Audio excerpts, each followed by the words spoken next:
What is going on, everybody? It is episode 668 of Pop Culture Crisis. My name is Brett. I am here with my co-host. Introduce yourself, please. Hello, crisis actors. It's Mary. Today is 2X chromosome Tuesday. So we have Sara on the show. How are you doing? I'm doing great today. We missed you last week. Yeah, I was gone for a couple weeks, and I'm glad to be back. We are very glad to have you. Our docket is just perfectly crafted. Today. Full of weird stuff. Yeah, we do have a weird one today. It's going to be an interesting show. So guys, before we get started, hit the like button on this video, please, and subscribe to this channel if you have not done so already. I think we're getting close to 130,000 subscribers. So thank you guys all so much for that. Yes. Remember to share the video with your friends, your family. We are literally never going to get the play button. It's never going to come. It's just never going to happen. I think I've come to terms with that. I've accepted it. I'm just going to make my own. Like, we're the outcasts. We're the black yeah. sheep of YouTube. They never want us to be recognized for our accomplishments. It's very sad. You guys are the cool That's fine. kids of YouTube. Yeah. Fine. It's very sad, guys.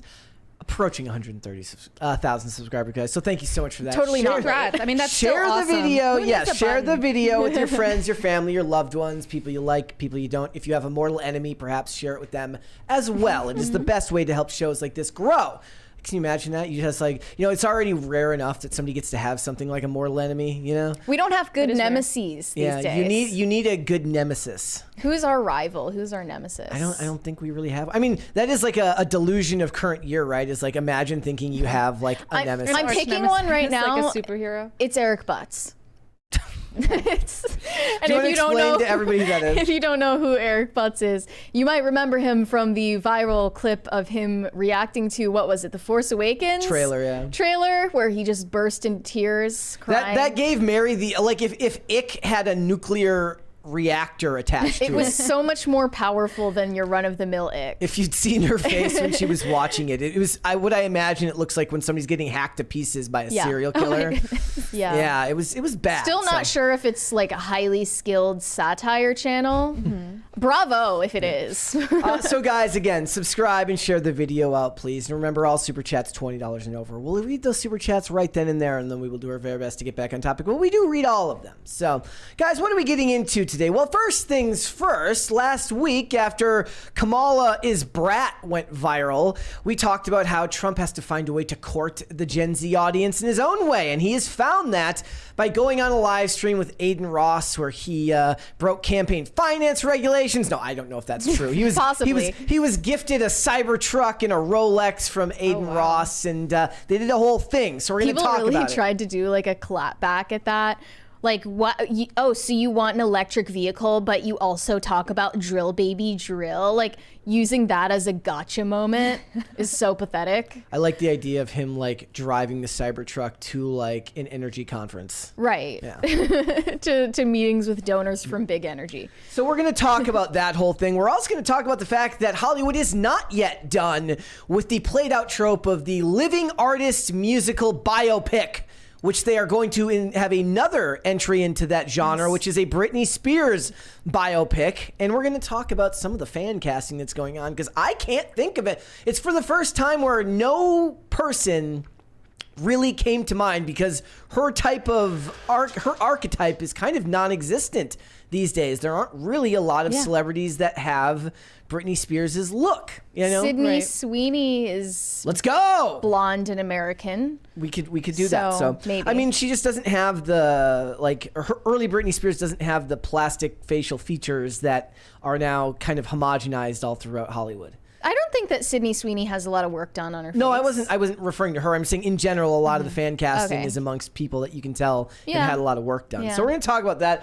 We're also going to talk about Mary's deep dive into creepy lifelike dolls. Yeah, there is a new hobby subculture around collecting baby replicas. The stuff Mary finds usually just makes me recoil and I don't know how new that is. I feel like I've heard of this before. I had before too, but I didn't really do a deep dive until recently, and this is because both of us came across this video of a baby doll convention that they do these expos together. So we're going to talk about that. We're also going to talk about Tori Spelling, who is going to do what all women in Hollywood do when they can't make any money anymore. She's going to pay for her kids' college fund by joining OnlyFans, or at least she suggests that that's what It she could happen. might do. Yeah. You know what it is? It's that break open. It's like the break glass in case of emergency option you have. Exactly. Yes. So- There's always OnlyFans. You know what they can do? We should do. Somebody should do a skit where like kind of like you walk around with the nuclear football that somebody has to do to open the thing and like to deploy a nuke. It's like you walk around with like a little break in case of emergency OnlyFans button. So Yep. We're gonna talk about that. We got a bunch Do of not other stuff to- resuscitate. Exactly. So if you ladies are ready, we can just go ahead and get started. You ready? I'm ready. Ready. Ready? All right, let's go. First things first, things are getting weird over on X because for some reason they're talking about I'm just gonna say Kamala. I'm not saying Kamala. Say Kamala. No, I'm saying I can't get used to Kamala, so I'm just saying Kamala because that's. Oh, you want to say Kamala? Kamala. Kamala. I say Kamala You wanna because say that's what I always Kamala. said, but I think Kamala is correct, so I can't. I'm just not Because changing. of Kamala Khan. Yes. Right. I'm too set in my ways. I'm not calling her Kamala. I'm sorry. I apologize. I'm misnaming Well, you, not dead naming you. Her Anyways, VP pick is getting bullied right now. He's getting cyberbullied. Tim Waltz is being compared to Brad Pitt because he actually happens to be younger than Brad Pitt and far less attractive. Well, I mean, if the point here is to, if you're trying to court the ugly, the ugly vote, then you're good. Then you're good. I mean, Kamala looks good for her age. Yes. You can't deny that. And I'm half kidding. Like one of the people Fake points black out, don't said, crack. there's a lot more. There's a lot more Americans that look like Tim Waltz in their 60s than look like Brad Pitt in their 60s. Absolutely. I never thought Brad Pitt was attractive to begin with. I never saw the hype. Never understood it. You never He saw always had this weird baby face. You never saw. Have you Seven. seen Fight Club, Seven, Meet Joe Black? No. But I saw him in his younger years too. I just always thought he had this baby face. Yeah, like too pretty, kind of. Yeah, he's a pretty boy. He is. But he didn't die a twink death. He just kind of stayed like what he looked like before, just more weathered with age. He's a little bit more angular now. I guess he looks better with age by a bit. Why are they comparing him to Brad Pitt? That's Like, why is it's that funny. the I had no criteria? idea. It's Just they literally just just picked a to name dunk out on of a hat. him. He's not Literally, Brad Pitt. This person just said Tim Waltz is younger than Brad Pitt and did a side-by-side comparison. And then all of these people who are trying to simp for Tim Waltz are making up reasons why he actually has earned his right to age gracefully. One person replied, Brad Pitt never stayed up all night making lessons, took home a stack of papers to grade after working all day. Bragging about the used- Minnesota public school system is not a flex. He never used his meager paycheck for classroom supplies or participated in professional development during his time off. Waltz nobly earned every line on his face. Only the most delusional and psychotic person uses doing professional development as any type of argument. Delulu. That's, yes, as the Gen Zers would say, that is super mega ultra delulu. I mean, you seem to have quite the animosity toward Tim Waltz because Well, I'm from You're a Minnesota. local. Yeah. Well, I mean, I'd never heard of the guy. I don't Me neither. have So. any more animosity to him than I do the average politician that I hate on principle. But like when 2020 happened and Minnesota burned and no National Guard, no real help, all the businesses in Uptown had to put pleading messages on their windows to please don't break our windows because nobody's going to get any help. And then all of those businesses would later get fined if they didn't remove the graffiti that nobody stopped from being put on their businesses. So what would happen is people would go through Uptown and you get graffiti on the front of your business, and then the city would come through and then fine you if you didn't have it covered up in a certain amount of time. Oh, He great. sounds like the Gavin Newsom of Minnesota. Yeah. So he's a former school teacher, I gather? And he was in the National Guard. I read some stuff that apparently like he got out before he was to be deployed to Iraq. I can't confirm that. I didn't look into it further. I don't care. I hate politicians on principle anyways. Even if he didn't do that, I'm going to hate the dude anyways. Well, But that kind of perfectly fits into the school marm tyranny that we're living under. what I told you earlier, I said he's literally the exact, he's the prototype of the exact leftist that you see these days. 9-month abortion, makes posts about trans kids, all the checklists and boxes that you fit to do the modern leftist platform, not dem platform. Well, I'm actually surprised that they haven't made a comment about the fact that he is a white guy. No, how dare she choose He has to be a white male. They right? understand that they have to have. Well, I know, I a agree white from like guy a logical political standpoint.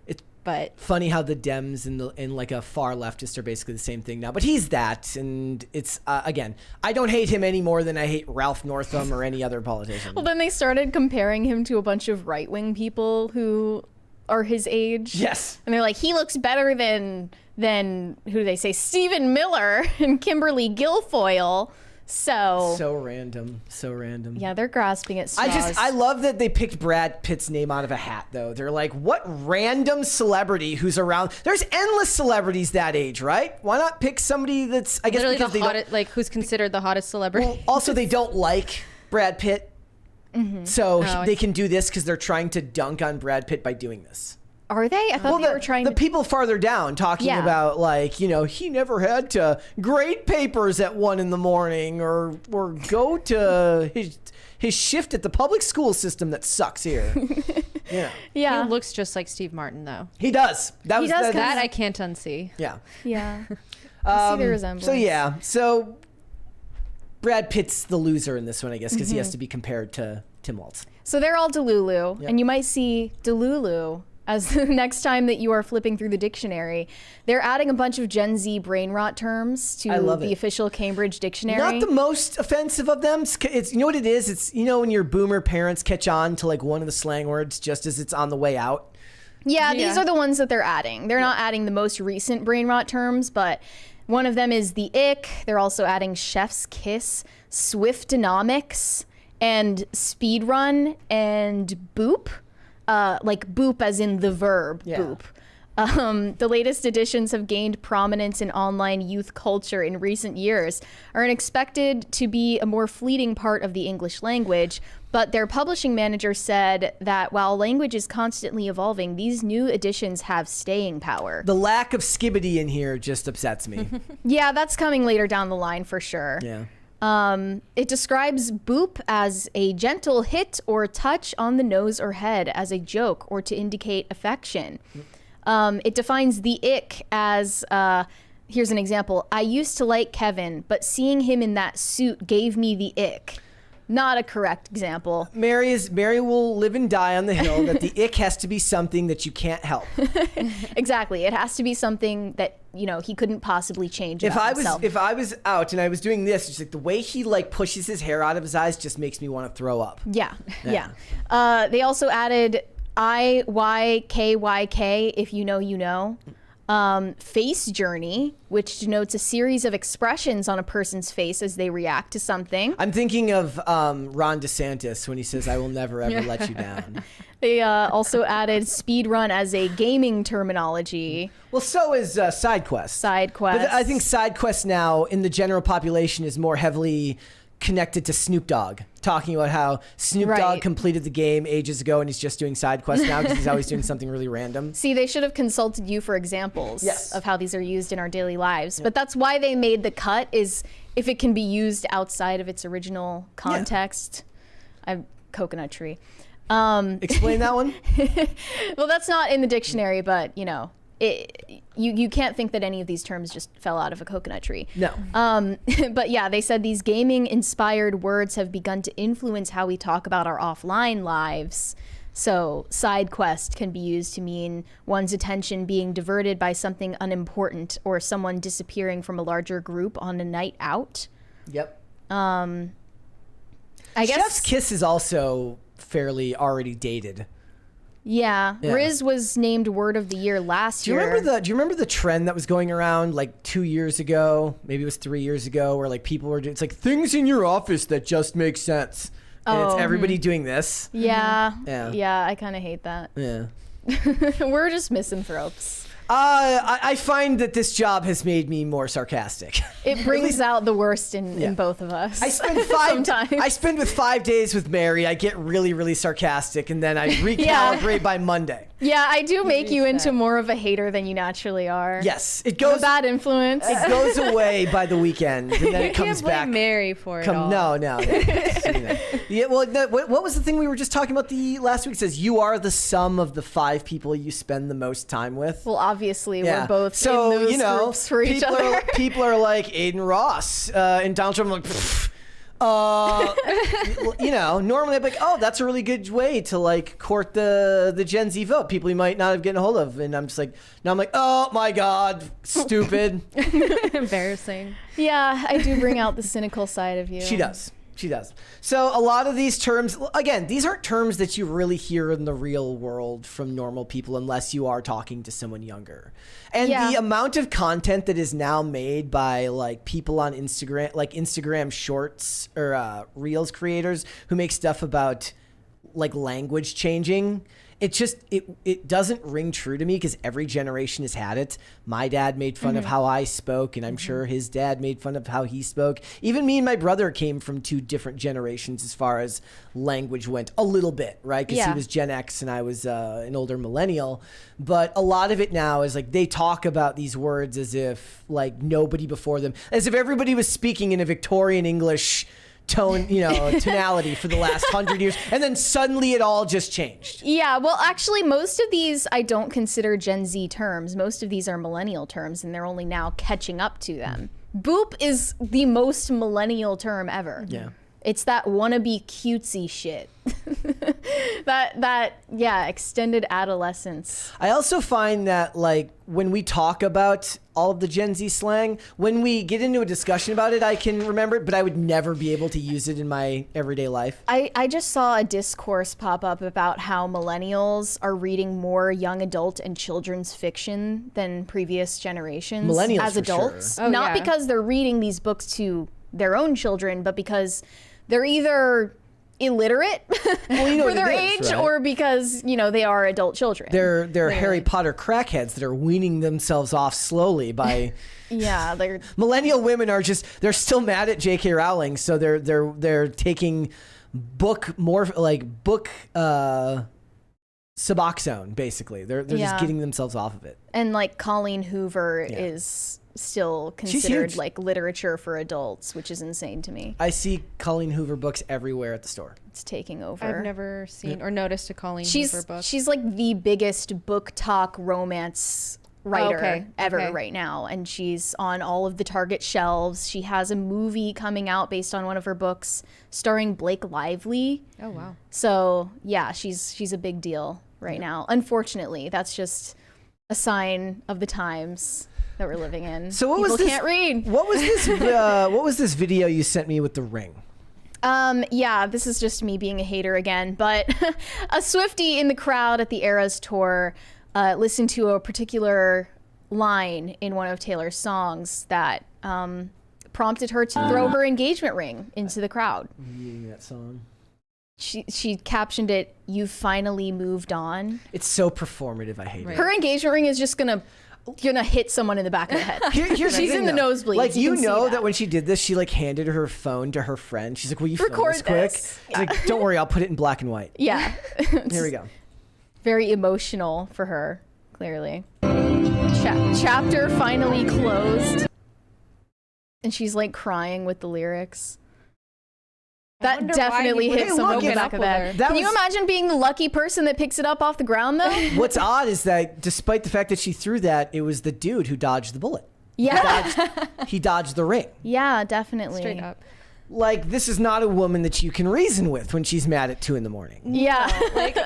She's throwing the clothes over the balcony. So what it is you went and you ate some ice cream at 2 a.m. and then she gets really mad because she thinks you're trying to make her get fat by making her want to eat ice cream too, and then you have a whole fight back and forth about. This sounds really oddly specific. specific. Yeah. Yeah. Does this really Moving on. Not for me, but it is something. Haven't you ever seen that? What movie was that? Where they? I'm sure there's It wasn't something ice that cream, have but done it was that. or no, it was. it was the Caltine bars. But Mean there was- Girls. The Is that thing what talking you're about, you're trying to yeah. you're trying to make me fat by tempting me with food. Yeah. It's Feeder. basically the awake version of being mad when somebody cheats on you in a dream. Feeders are a thing, though. I was just literally just they were talking about feeder talk. Yeah. Which is, again, this job will make you experience horrors beyond anything you experienced in the real world. This job is literally staring into the abyss. Yes, That's what we're doing. It often is. So. But on a more wholesome note, there were a couple of proposals at the Olympics. Yep, I specifically wanted the ladies' take on this because there was just some back and forth as to whether this was appropriate. Chinese Olympian Liu Yuchen was proposed to after she won a gold medal.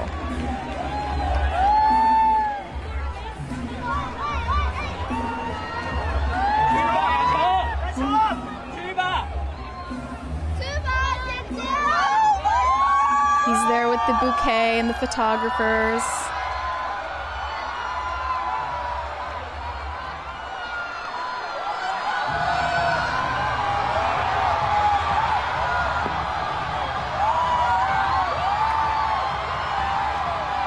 She's doing the hand over the mouth. You know I hate that. Can anybody in the chat tell me how you say yes, yes a million times yes in Mandarin? It's very Western to do this. Yeah, I agree.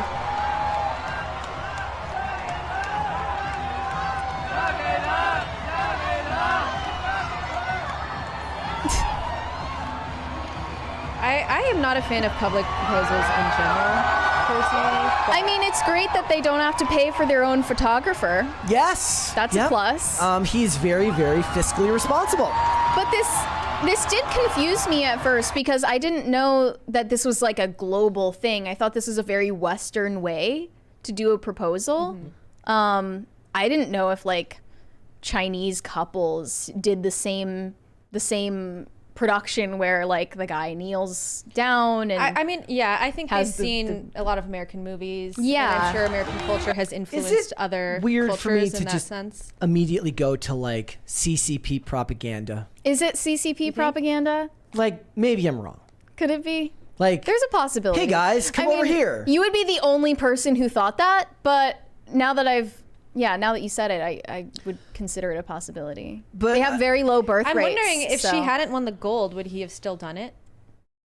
Like, what if she lost? He's like, look, Well, I'm not. no, this is why a he's lot like, of I'm not people- marrying a bronze medalist. This okay? is why a lot of people were hating. A lot of women saw this. A lot of Western women saw this, and they hated it. One of the replies said, "Proposing to me after I win gold, baby, you'll never hear from me again. Had to make it about you." Okay, so that's So what he I was wanted stealing her thunder, disagree. stealing her moment from her when Yeah. she just won the gold medal. That allegedly. person's take is indicative of somebody who's kind of self-centered and bitter. Yeah, they said, not even hating. That's crazy to do that right then, and I'm not accepting counter arguments at the moment.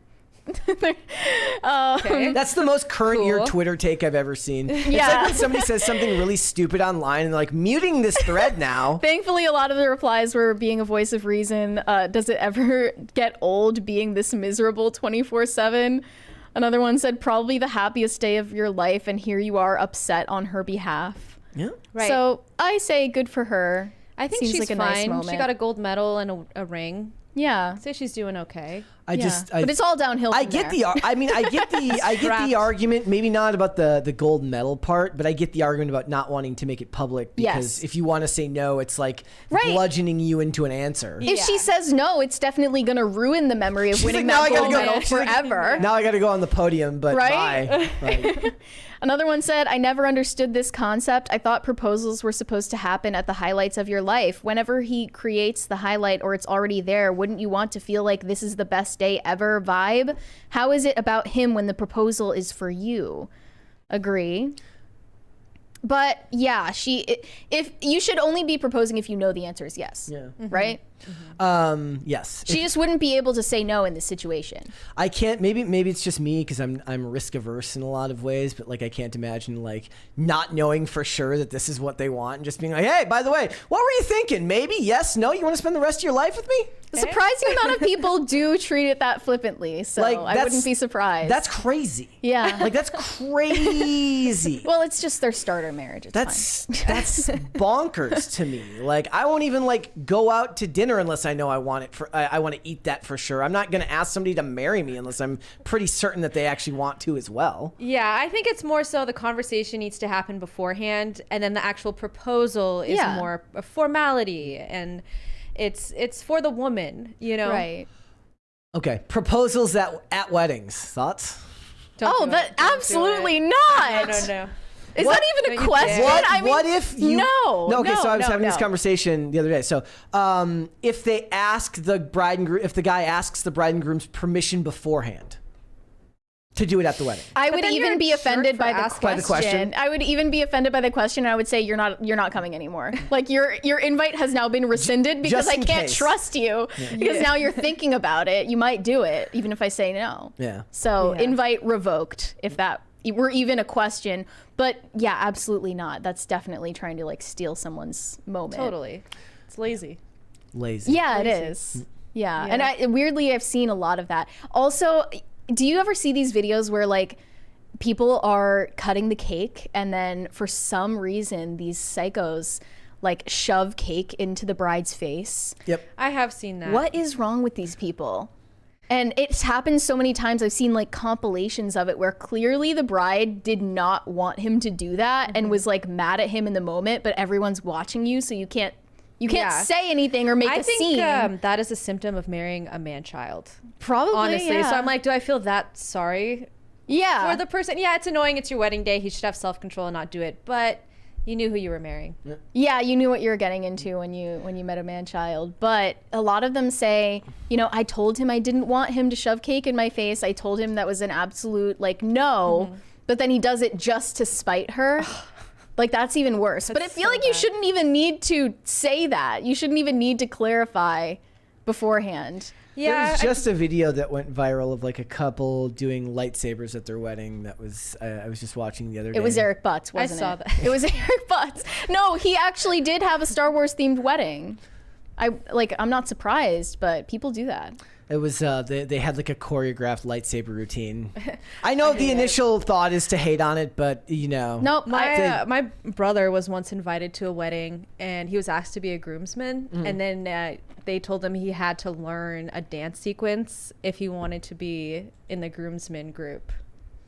Like they all did like a group dance. I don't know if my brother ended up doing it, but So he Yeah. had to, like it's a requirement. yeah. So like, do you want to be a groomsman? You're like, oh, of course, this is an honor. And then they're Okay, like, here's the by the way, catch. yeah. But by the way, You wait until they say yes, and they're like, oh, and then you gotta be like, I'm just kidding. I'm actually busy that weekend. I'm sorry. Oops, I have a dental appointment actually. Sorry, can't make it. Did you see that root canal. video of like the first ever fully robotic dental procedure? No? It's That's crazy, and kinda scary. all I could think of is like, as scary as that is, at least they're not like asking you questions while they're like digging around.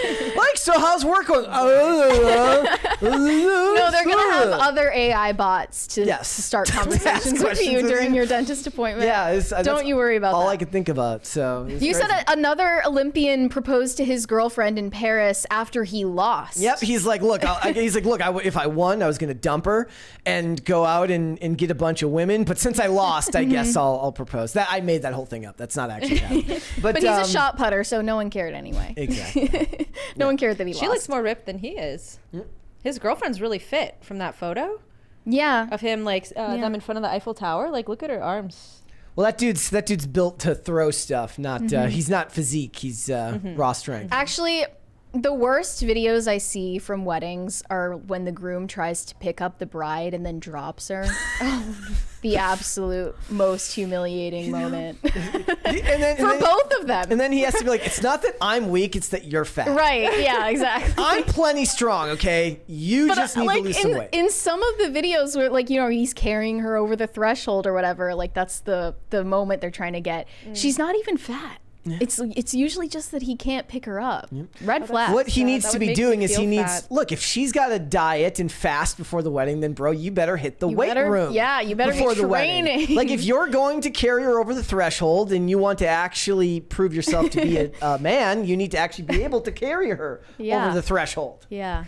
Everyone was reposting that clip from the pole vaulting. I think that was The it. dude who He lost because his junk Yeah. like it like stopped his momentum in midair. did he lose or did he win? We don't actually know. He said he was like devastated. Should have after. gotten a re-jump. Like, He should have. Yeah. I don't know. I don't know. Does that disqualify you? They're that like, fair? look, we don't allow multiple sticks in this Yeah. in this event. I'm sorry. Yeah. Sad moment. Only one pole per vault. Sorry.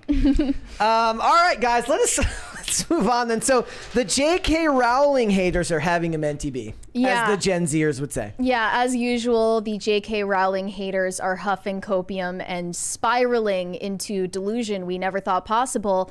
And most recently, one of these former Harry Potter stans posted a picture of her permanently disfigured arm. She paid thousands of dollars to get blackout ink to cover up her entire tattoo sleeve of Harry Potter references because she hates J.K. Rowling. This was her tweet.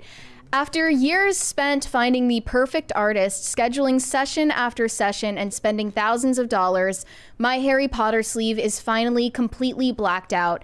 F J.K. Rowling and every transphobe and TERF on the planet. There was hilarious responses that were like, oh, so you made some decisions when you were young that were irreversible that you now regret? And she's like, yes. They're like, wow. That's crazy. That's crazy. No, they will never make the connection between those two The things. lack of self-awareness is actually impressive. Yeah, it's truly, you called this an expensive mistake. Yes. Well, Yeah. it's a very expensive mistake. Also, It doesn't don't look hero good. worship. Yeah. It does also not look looks good. awful, and it looks like she's trying to be transracial. What she Yeah. can say is that she's trying to be Machine Gun Kelly. Didn't he get both his arms like blacked He out? did. His whole body, right? Yeah. Yeah, not even to like cover anything specific, but It would cost more just as a style choice. It would cost more money to do her because he's a lot skinnier. Well, she now has like some fraction of an N-word pass, so congrats for that. Look, I was reliably told I was given 2 N-word passes yesterday, so we're good. Yeah. What does she do when she finally realizes all along J.K. Rowling was right? She's not going to.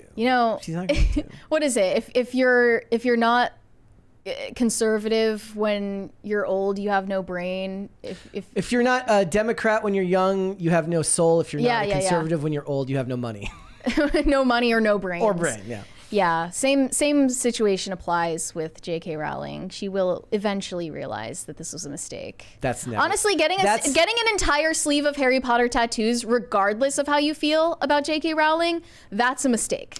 You should have never done that. Actually, I would be willing to bet. Like, I wonder what maybe somebody knows this information. I wonder what the demographics are of or the stats are on men and women growing politically as they get older, right? Like, men start out young, maybe not progressive, but classically liberal, perhaps. And as they get older and they incur more expenses, and as they make more money and start understanding taxes and tax law, they become more conservative, right? Or in women, do women just kind of start out liberal and progressive and just stay liberal and progressive unless they get married? Probably, yeah. They tend to mold their political beliefs to whoever they end up marrying. She is not going to grow and change at all. Yeah. I also wanted to bring up a conspiracy theory. I love this one. J.K. Rowling haters have their own conspiracy theory that actually black mold in J.K. Rowling's house is what's making her transphobic. My point was, I said they're going through the 5 stages of grief and they're at bargaining right now. Yeah. They're like, it's not her, it's the black mold. I guess we'll call this Moldgate. Yes. Is black mold... They were calling her Moldemort. Is black mold silently poisoning J.K. Rowling's brain? And they posted some photos of her house over the years showing what they believe is a worsening black mold problem seeping up her walls. It could just be some artsy fartsy wallpaper. We have no idea, but I'm starting to think it's plausible. I like the idea that she's just like, every day she's like, I need to call the exterminator. I need to call somebody. But she's like, this idiot just posted on X and I've got busy. stuff to say. She's busy doom scrolling. I've got thoughts. J.K. Rowling and the black mold's curse. So you can kind of see it looks like there's moisture seeping up the wall. Serious black mold. Yeah. So they're saying Moldemort has to gain her power from something. And her powers of transphobia are coming from black mold poisoning on her brain. Yeah. Yep. Again, that is insane amounts of cope. Yeah. Her arguments are far too well reasoned and far too eloquent to say that her brain has just been poisoned. Yeah, and they started based in logic, so they've stayed the same, and it's driving people crazy. I respect her for defending Harry Potter and not letting them turn it into Star Wars. Yep. Yeah, she's that not going to do franchise. any George Lucas nonsense. But it's going to eventually she'll die and eventually it will get corrupted. Thanks. I definitely think that she will prepare for that. She does have a contingency plan for that. Good. I don't doubt that she has a very comprehensive will, and she does not intend to sell it off to any unknown relatives that are going to use it for nefarious purposes. I love the idea that every day she wakes up and she just looks at the wall. She's like, maybe I should get this fixed today. And then ding, her phone goes off and she's like, I can't let Nah, it I got to die. talk about this She's like, controversy with the Olympics. I'm busy. I'm busy today. I've got stuff to do. The Olympics are going on. I've got women to defend. But the experts say that in around 25% of people, black mold can cause depression, anxiety, brain fog, insomnia, and personality issues, including mood swings. It causes problems with assimilating new information, confusion, and disorientation.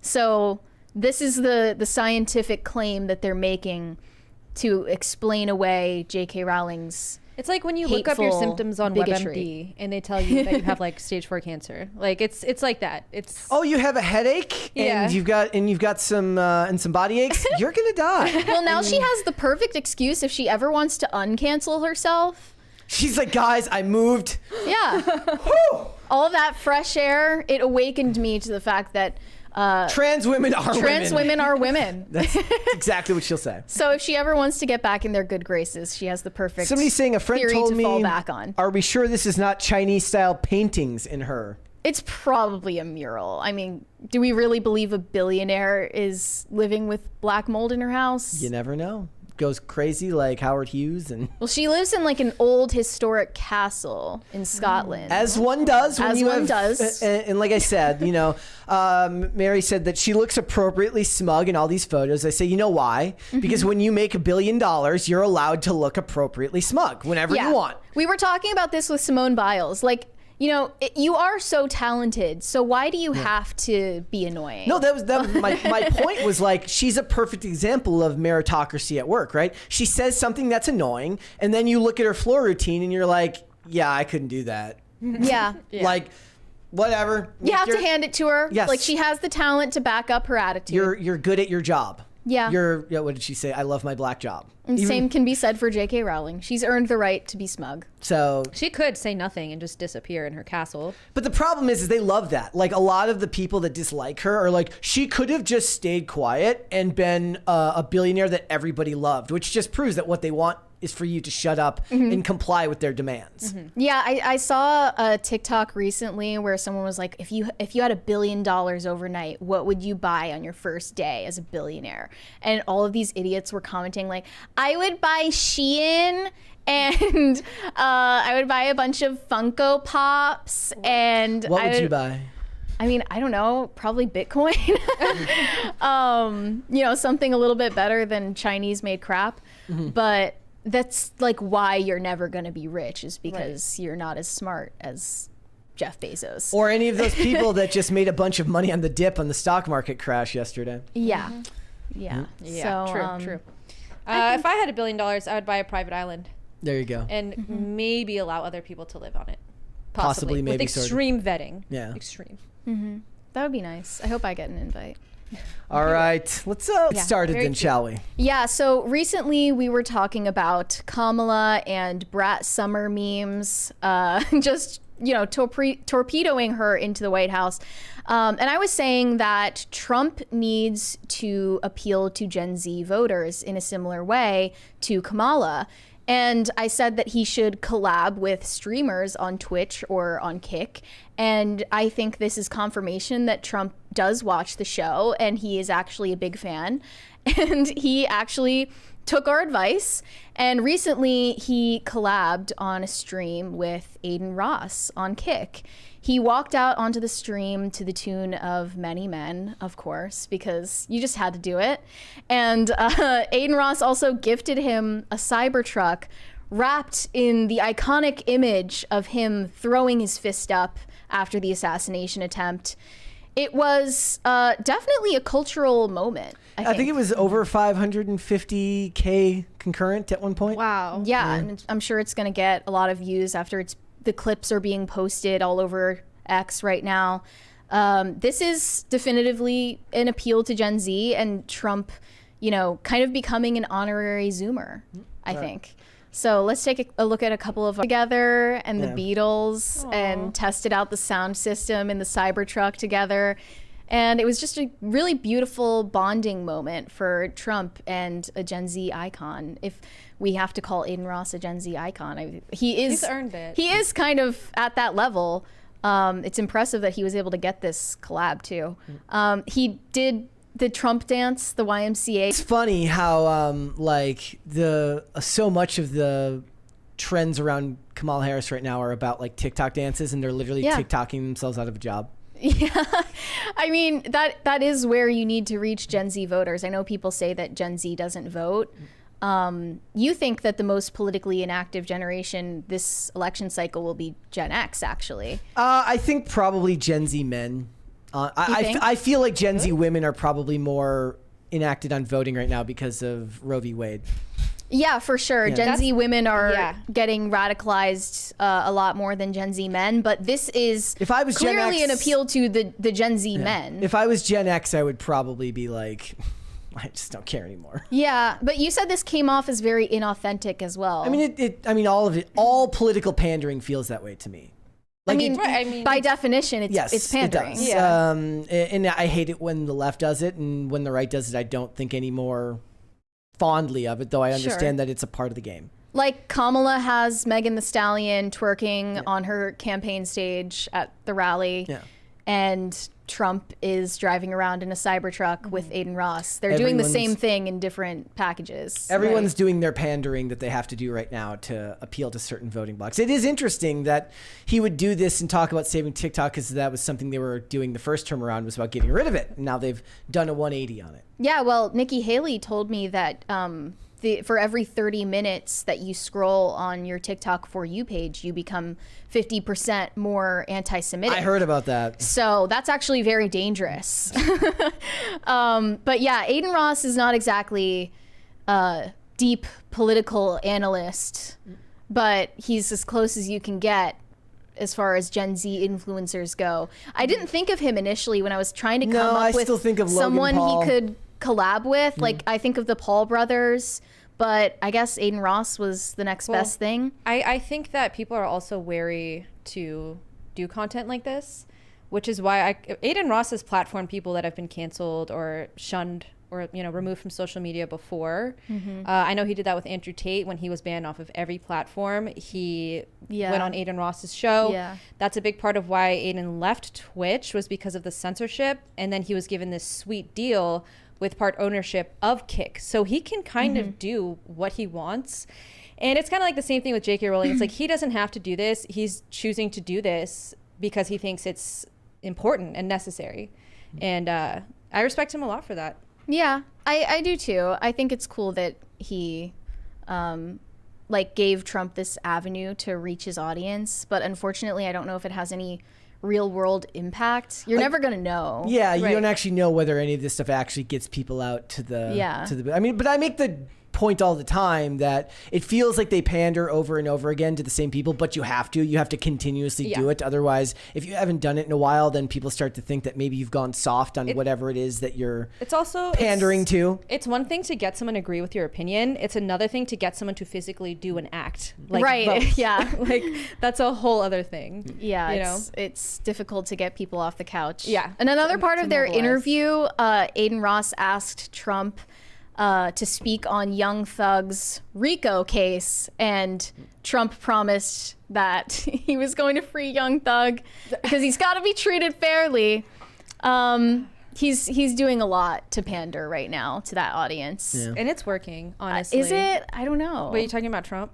Yeah. Yeah, I wasn't a fan until recently. I'm a fan of his personality, and I think that a lot of people do vote for people based on their personality. And I think he's kind of really running pushing that angle because his opponent is very not very likable, unfortunately. It's weird because she always had such low favorability ratings, but It's now being they're astroturfed branding in real her. time. Yeah, they're astroturfing her and branding And her they're as using this Gen cool, Z and trendy, celebrities to do it. Yeah, like ditzy wine mom persona. It's like the least likable thing I can think of. Ditzy wine mom. Yeah, but for some people, I Maybe guess only that second to clicks. ditzy wine aunt. There was another clip of Adin Ross on a previous stream saying that Kamala Harris is the worst presidential candidate ever to run. If you guys are going to trap yourself to be working this matrix 9 to 5 forever, vote Kamala. If you want to be entrepreneurs, then you have to vote Trump. Well, we'll leave the clip out of it because I don't know if we're going to get claimed on this. But Yeah, but another person responded to the stream saying, the dumbest boop is voting based on this. I mean, that's the point of all content like this, right? Is you're trying to reach the people that would not normally enjoy political discourse to begin with. Or appealing to the common denominator, the lowest common denominator. And I'm not saying that they're not wrong. They're always talking about how, the left only talks about the, identity politics and pandering, and the right actually talks about policy. Well, there's a great amount of people that you never reach talking about policy because they don't actually care. It sucks that that's true, but that is the case for a large swath of the population. When I was in California recently, the only complaint I heard people say about Donald Trump, like everyone, like super true, like tried and true Democrats are like, I want to vote for him. The only hang up is Roe v. Wade.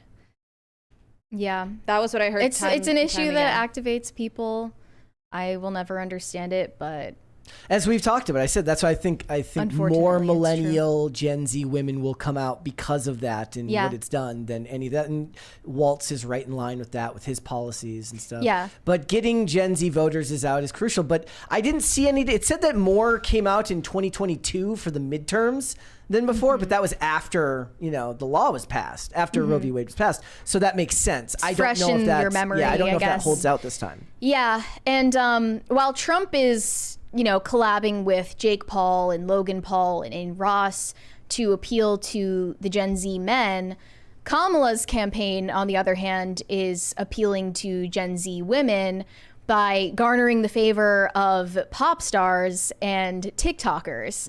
The Kamala dance trends on TikTok are taking over. Newsweek did a survey finding that Taylor Swift and Beyonce could sway the Gen Z vote. It says in a new poll, 34% of Gen Z respondents said they were significantly more likely to vote for a candidate endorsed by Taylor Swift. And for Beyonce, that figure jumped up at 40%. Absolutely insane. I'll never get it. It doesn't make any sense to me. People in this culture, unfortunately, celebrity idol worship is a huge component of people's worldviews. That's no sense, considering we always talk about how there's no movie stars anymore. How is it that there's no movie stars anymore, but celebrity worship is high? You know what it is they worship you just as much as it takes to follow you on the internet, not actually buy into anything that you're doing, except for Taylor Swift. Mm-hmm. And I have been banned on TikTok for quite a while now, so I'm not seeing this on my own For You page, but everyone who has TikTok is saying their entire For You page has been dominated by Kamala dance trend remixes. I saw this post from That Valley Girl. For the millionth time, Gen Z does not care about policy. They care about trends. This is like the 4th Kamala trend on TikTok in under 2 weeks. You should be worried. Coconut, coconut, coconut, coconut, coconut, coconut, coconut, coconut. Just the brain rot. Everything is in context. My mother she would give us a hard time. Like, this is the brain rot that is convincing probably Gen Z female voters to actually show up to the ballot box. I mean, not just that, but also Roe v. Wade and stuff like that. It all kind of blends together. And their message tends to go down easier as propaganda. It's very easy to do vote for women good as propaganda. Mm-hmm. Yeah, exactly. Since we're repeating this pattern where Trump is running against a woman again, you have to make him out to be the big, bad, meanie, misogynist guy who wants to take away your reproductive rights. And Kamala is the likable ditzy wine mom who is the fan favorite and the favorite of all of your favorite pop stars and rappers. It is rebranding in real time because nobody cared before. If you like manufacture a consensus around something, that is the easiest way to get women on your side, because women kind of roll with whatever the consensus of the culture seems to be, even if that's a warped version of it they're seeing on the internet, bizarro world. That's kind of the way to reach them. Morgan posted this as well. Morgan Yeah, posted this. Morgan posted, TikTok trends are motivating voters more than you think. Yep. We used to see typical campaign bumper stickers. Now we have memes. If you ignore the social media takeover this election cycle, you're alienating voters, Gen Z, who are voting now because of a trend. And she took a picture of this person's bumper stickers. One of them is the coconut tree meme, and another one is the Kamala is brat tagline. And I also saw something that said like interest in cars of that color has skyrocketed by like several thousand%. What, gray? The green of the green, the brat green. Yeah. That's crazy. Yeah. Like, Brat Summer to me is already a dead meme. And I think that Gen Z has an intuition for, finding out when a meme becomes inauthentic and then killing it off and cycling into something new. And you can call it manufactured all you want. Manufactured doesn't mean it doesn't eventually become real. That's the whole point, right? You astroturf something until the support behind it actually shows up. Yeah. You just have to have the money and the ability to subsidize until that happens. Yeah, unfortunately, I just think that, Kamala has the meme magic this time around. Trump has lost the meme magic that he had in 2016. As stupid of a term as that is, it's very real. Like, memes, I mean, they are ideas, and they influence people's ideas and worldviews. And I was just telling you off air, Brett, I don't even want Trump to win as much as I want to feel the way I felt when Trump won. Yeah. And I'm obviously, I am voting for him, but that's just true. I'm coming for the next hit. I told her, I said, that's exactly how addicts feel. They're constantly chasing that first time they got high. I'm fiending for that first time high of 2016, back when I was too young to vote, by the way. Yeah. That's how I want to feel about this election, but I don't. I don't feel that magic is on Trump's side this time. Well, it's also video is different than memes as pictures, which were and very 4chan green text screenshots that were on Twitter at the time before there was this mass censorship apparatus that's now, been defeated by Elon taking over the platform. Yeah. It's just the entire landscape of memes has totally changed, and it's people on the right, unfortunately, this time who don't understand it and seemingly don't want to. Seemingly they have a weird self-righteousness about not understanding and not wanting to understand. Or not knowing. I say all the time, there's nobody more self-righteous than somebody who's happy they don't know somebody exists. Yeah, some celebrity exists and they're like, what's a so-and-so? What's I What's don't a know. Charlie XCX? So glad I don't know who that is. I'm like, fine, you can say that, but do so at your own peril. You're setting yourself up for failure. If you consider them a viable voting bloc, then you have to find at least something in common with them. Yeah, and Kamala is going to be cackling all the way to the White House. It seems that way to me. I still hope that's not true, but this is totally the campaign strategy they used for Hillary. They tried to make her look cool and say, I'm with her. The thing about Trump is that the first time it was so organic and accidental that I think that's why people loved him so much and still do. I just don't think we can recreate. It's also just kind of older now. It's been almost a decade. That momentum. He has less energy, just objectively speaking. He's an older man who has gone through a lot that he didn't deserve, and he has less energy now. His support noticeably has less energy, and at least with Hillary, her public record was so much more well known, and she was just so much more obviously hateable than Kamala. Not saying Kamala is super likable, she but had way more baggage. Hillary had way more baggage and was way more obviously, blatantly evil than Kamala is. So they're better at hiding they're the both evil pretty now. bad, yeah. But yeah, I get what you mean. You should be worried, is the point. You should be worried. All right, let's do some super chats. Shane H. Wilder said, Happy Taco Tuesday, Brett, Mary, and Sarah.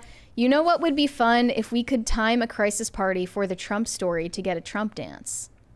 Well, now what I'm worried about is whether we're going to get struck down for it anyways. So, Aiden Ross, please have mercy. Have mercy on our channel. Andrew Jacobs said Hillary's VP pick was also a Tim. No offense, Tim P.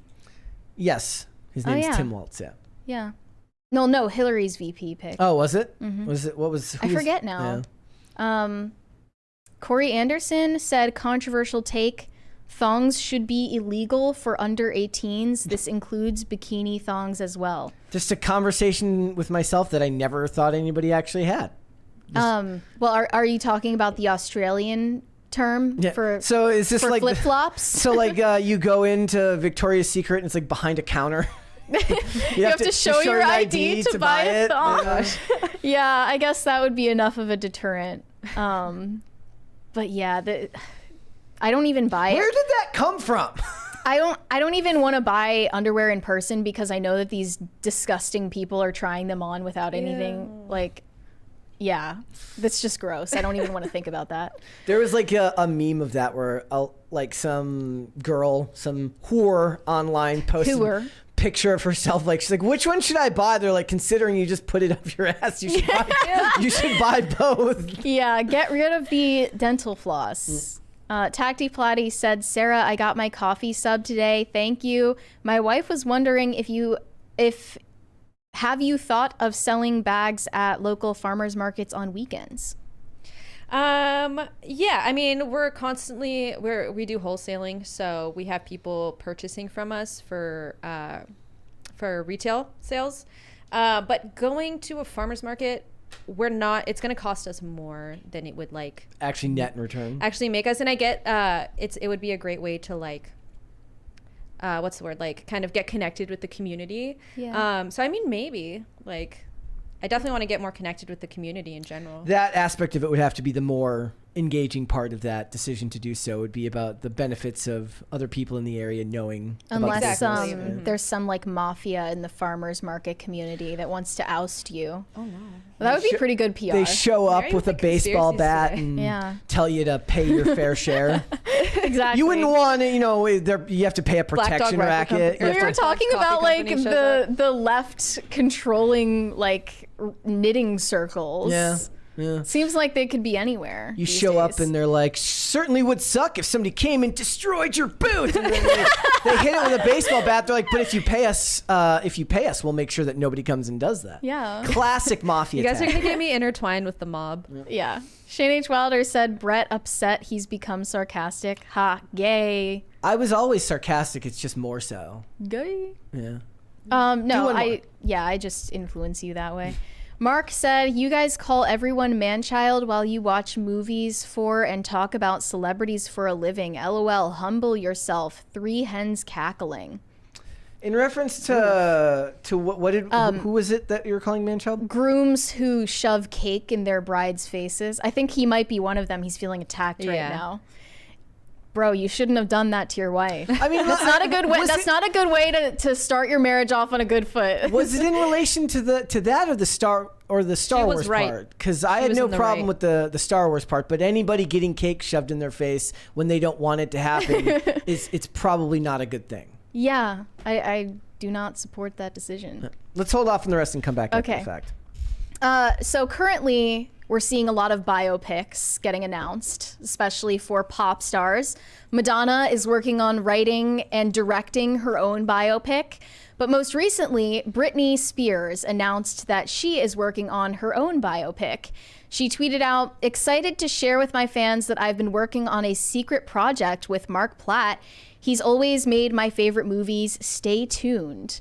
So this seems to be a confirmation that Universal is working on her biopic. It's going to be based on her memoir, The Woman in Me, which I unfortunately didn't get a chance to read.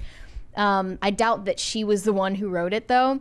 They have the rights to develop a movie based on that. It's getting directed by John Chu, the same director of Wicked, Okay. which is coming out later this year.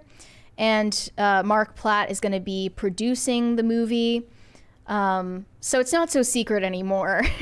I'm sure it's going to be super popular though, because people are just obsessed with. What do you think does better, this or a Madonna biopic?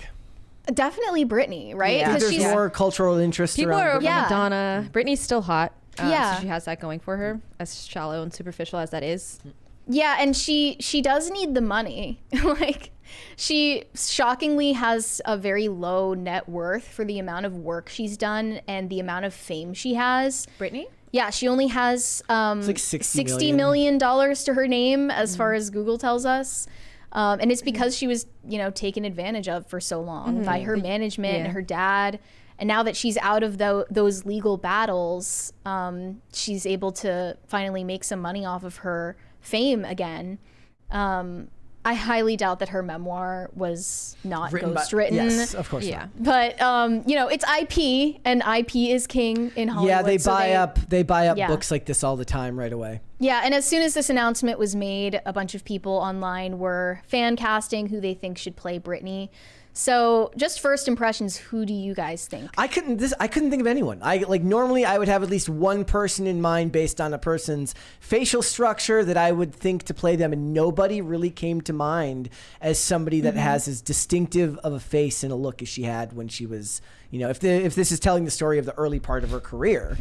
I couldn't think of anyone off the top of my head. Like, can you think of anyone to play her throughout the ages? Like, No. young versus like in her 20s and her 30s. A lot of people now. were saying Sydney Sweeney in the chat, and maybe they're not wrong. Yeah. Well, she was distinct in that she actually wasn't all that distinct looking. She had this very all-American blonde look that is, it's now an archetype that has long since been replaced by ethnically ambiguous BBL girls. She's not really repeatable. But I did see a lot of fan casts. One of them was Hailey Bieber, formerly Hailey Baldwin. No, I hate that one. I Which want then someone just- who can actually sing and dance. How are you going to find someone to play Britney Spears who also has the talent to sing and dance as Britney Plenty of Spears? celebrities, plenty of actors also sing. So that I don't think that's actually as hard of a thing to find as you think. I would love them to use someone who is up and coming, who truly is just genuinely talented and hasn't been discovered yet, who is able to portray her from when she was young up until this, her age now, throughout all the years of the singing and the dancing, and who actually has not just that down, but the acting chops to do all the meltdowns and public humiliation and all that stuff as well. Yeah. I can't think of any celebrity that's already established and well known that I think would fit that role perfectly. Sydney Sweeney, to my knowledge, she doesn't sing, so that would be crossed off the list. That's not a necessity though. Yeah. You can dub. Yeah, Yeah, exactly. I guess you could do that. But also, I don't think she's great at acting. Perfect. What about Reese Witherspoon's daughter? She kind of has that. Oh yeah, I look. didn't even think about that. Yeah, She's pretty young, She's right? the spitting image of Reese Witherspoon too. I saw other people suggesting Emma Watson, but she's too old to play a teenager. So how old would this be? Wouldn't she have find to somebody be in early your- 20s in or your late mid teens, 20s at the oldest? Yeah. Well, someone who's going to be playing her as a teen all the way probably to her 30s would have to be probably early to mid 20s right now. They did it really well in Priscilla, aging her up in a way that wasn't super contrived and CGI. But I don't know how they could do that for Britney. Just have Britney do it. Should we have Just Britney? de-age Jamie Lynn? Britney. Is that going to put her through I suggested Jamie Lynn and de-age Jamie Britney Lynn. can't do it because she's just going to be reliving her trauma That's fine. too much. She's I going to heard that. actually I heard you're supposed to lose do it. that these days. You're supposed to, if you relive it, you can really get over. Just Is it going to be a healing journey for her? Get some producer to drop a bunch of therapy speak on her about how making this movie will be great for her mental health. A lot of people also suggested Addison Rae. They're just listing singers that are popular now. But Addison Rae not that bad. Addison Rae has a resemblance to young Britney. Yeah, and I mean, do see it. she blew up at 16 for her dancing on TikTok, kind of Definitely not on the same scale, Yeah. but there's something to draw upon something there. Haley Baldwin is definitely Putin's daughter.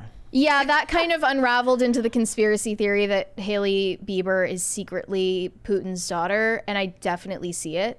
I'm gonna go with yeah. Yeah, There are people who believe Haley Baldwin is Putin's daughter, and there are people who are lying to themselves. Exactly. That's one of my favorites. Tate McRae was also in the suggestions. I find all of this kind of depressing because so much of like my childhood now, or like my teen years, which are getting made into these biopics, it just feels like you're getting to it too quickly. Like you should wait until these people are older. No, wait until they're Wait dead. for them to die. Anymore. Wait until they are dead or don't. But the problem is with the advent of streaming services, there's just all sorts of content that needs to be made, and people don't have any interest in. Let's face it, like most people, young people don't have an interest in watching something about somebody who's dead. The news cycle moves too quickly. We're only interested in what's new. Walk the Line was a great movie. But Classic, 15 very years successful. ago, right? 2009. Yeah. for people my age, And I'm talking about like, streaming, like we're just talking about, there's so much content being made now that There are so many millennials and Gen Xers who would want to see the Britney movie. Like, there's an audience for it, but for people my age, we didn't grow up with Britney Spears at all. Like, the first time I became aware of her existence was like probably the Umbrella photos, the 2007 breakdown. That's all I knew about her. And like a couple of her hits, but I didn't grow up with her, so there's also like a curiosity factor there. I mean, I think they need to make some type of weird sci-fi movie about all those songs that were her but weren't her, and turn it into like some type The of spy thriller about Toxic. an evil AI movie that wrote her songs when it went sentient back in the early 2000s that nobody knows about. Like WMG Music Group was actually who created the first AI. What about Miley Cyrus? Could she play Britney? No. No? She'll never be able to do the voice. True. Unless she's good. Yeah. We'll just dub it. Yeah. Dub it. Margot Robbie was also in the suggestions Too for old. this. She's too old to play her. Sabrina Carpenter was one of the suggestions. I mean, I guess. You know, The better see choice it. here, guys, would be to do a shot-for-shot remake of the movie Crossroads, Yeah. and then put Bring back Taryn Manning. In fact, you bring back everyone but Britney Spears for that Yeah. movie, and you just don't acknowledge it. Just use AI to put Britney in it. It's fine. Yes. Lily Rose Depp was also suggested, but she already did the pop star role, and everyone hated it in The Idol. Millie Bobby Brown. That's not a guess. bad choice. Again, I'm not thinking of anybody that. Yesterday, I saw this actress named Jamie King, and she's a spitting image for Danielle Panabaker, and those are two actresses that you could put side by side, and depending on the lighting, they look very much alike. I can't think of an analog like that for Britney Spears. I just Well, can't. you said Jamie Lynn Spears, just DH her. Yes. That's the easiest one. But I don't think Britney would approve that. Jamie Lynn didn't age as well as Britney, so it's not really an option. Terry Crews and Morgan Freeman were Of also course. listed. Well, That Terry would be great. Terry Crews in a wig would. Not Renee Rapp. Just whatever you do. Don't make not fat Britney. Renee Rapp. Don't make please. fat Britney. Oh, I know please Renee don't. Rapp can sing, but no fat Britney. Just I don't no. think they're gonna mess around with the Britney Spears movie or like try to make it woke or anything like that. Fat. I hope not. Just a movie called Fat Britney. And it's just a retelling of Britney Spears' life, except the actress is fat. I don't know. I'm kind of behind the idea of Addison Rae now. She's putting out a song soon, literally titled Diet Pepsi. I have no idea how you can release a song called Diet Sponsored Pepsi by without a Pepsi. sponsorship from Diet Pepsi, or you have to give them all of the revenue from the streams. But Hawk Tua Girl totally has the southern physiognomy. but does she have the acting chops? I guess we would have to find out. I mean, Does she have talent? do you need acting chops to have a mental breakdown and shave your head? I don't know. she might, with all the What's attention she's ironic getting. is Britney Spears is not the greatest actress herself, Exactly. but This we is need perfect. a good actor to play her. Well, I saw her It is audition true. It is a clips. skill to learn how to act badly when you know how to act well. Britney's audition clips for The Notebook were not, Yeah. they weren't bad. It was impressive for someone who wasn't like trained in that way, and she was like in the Disney machine. Like Yeah. she was a performer from childhood, so I didn't think she was that bad. So who are they going to get to play Justin Timberlake in all this? Oh yeah, So, see, people haven't even thought about that. Yeah. But, Justin Timberlake's ramen haircut is in style again. Yep. So I'm Have sure you ever it would seen be that easy. dude who makes the parody in sync videos on Instagram? And whenever he impersonates Justin Timberlake, he puts ramen on his head. Yeah. It's gonna be May every single April. He lost. He got his license taken away. I saw because of his DUI. Justin, yeah. Oh, did he? Yeah, he's not doing so well. He's in his own breakdown right now. They'll make that movie too, and it'll come out in May. It'll come out on Tubi. No, it'll come out in May, so they can say it's going to be May. Yeah, but no one wants to see that. Britney's way more interesting. Yes. I don't know. Do you feel like it's kind of cheapening her life to make it into this like consumable product? It's true of all Hollywood celebrities. Like, am I supposed to believe that it's somehow deeper because it hasn't been monetized? It's just as much trauma as it was before. It's just going to maybe benefit her down the line financially. Like, she already released the trauma memoir that she wasn't. Now we need the trauma movie, and after that you can have the trauma stage play. Yeah. And eventually the trauma podcast if things get really bad for her. See, it's and then the trauma OnlyFans. Hard not to Hopefully be cynical in this day and age when people are cashing in their trauma coins. I don't think that it's somehow any worse, like because they're making a movie out of it. I mean, they made the Free Britney doc. That was a profit-driven project. Yeah. And she wasn't involved in that. Are they going to call it Free Britney? Do you think they're going to call it Probably Free Britney? I mean, that's a great name. Yeah. Or just call it Blackout. I feel like that movement's too touchy of a subject now. It's too for them controversial. to call it Free Britney. They don't want to poke the bear. Her fans are crazy. I do think Britney fans are crazier than Britney, which is saying a lot. I mean, early stan culture, right? Yeah. Yeah. That was like the first iteration of it, maybe. Yeah, but they ended up being right about something that people thought was conspiratorial, right? What? Well, About the conservatorship and that she was like... I mean, yeah, but she keeps proving over and over again that she's a little crazy. So she keeps proving that maybe after all, like she wasn't capable of handling her own and life. You know my thoughts on this is like just because a woman acts out in her own home doesn't mean I think that the government should in any way be involved in her life right now. And clearly the system had a breakdown in her care that totally took advantage of her. However, it doesn't mean that you can't acknowledge that some of the behavior is a little bit out there.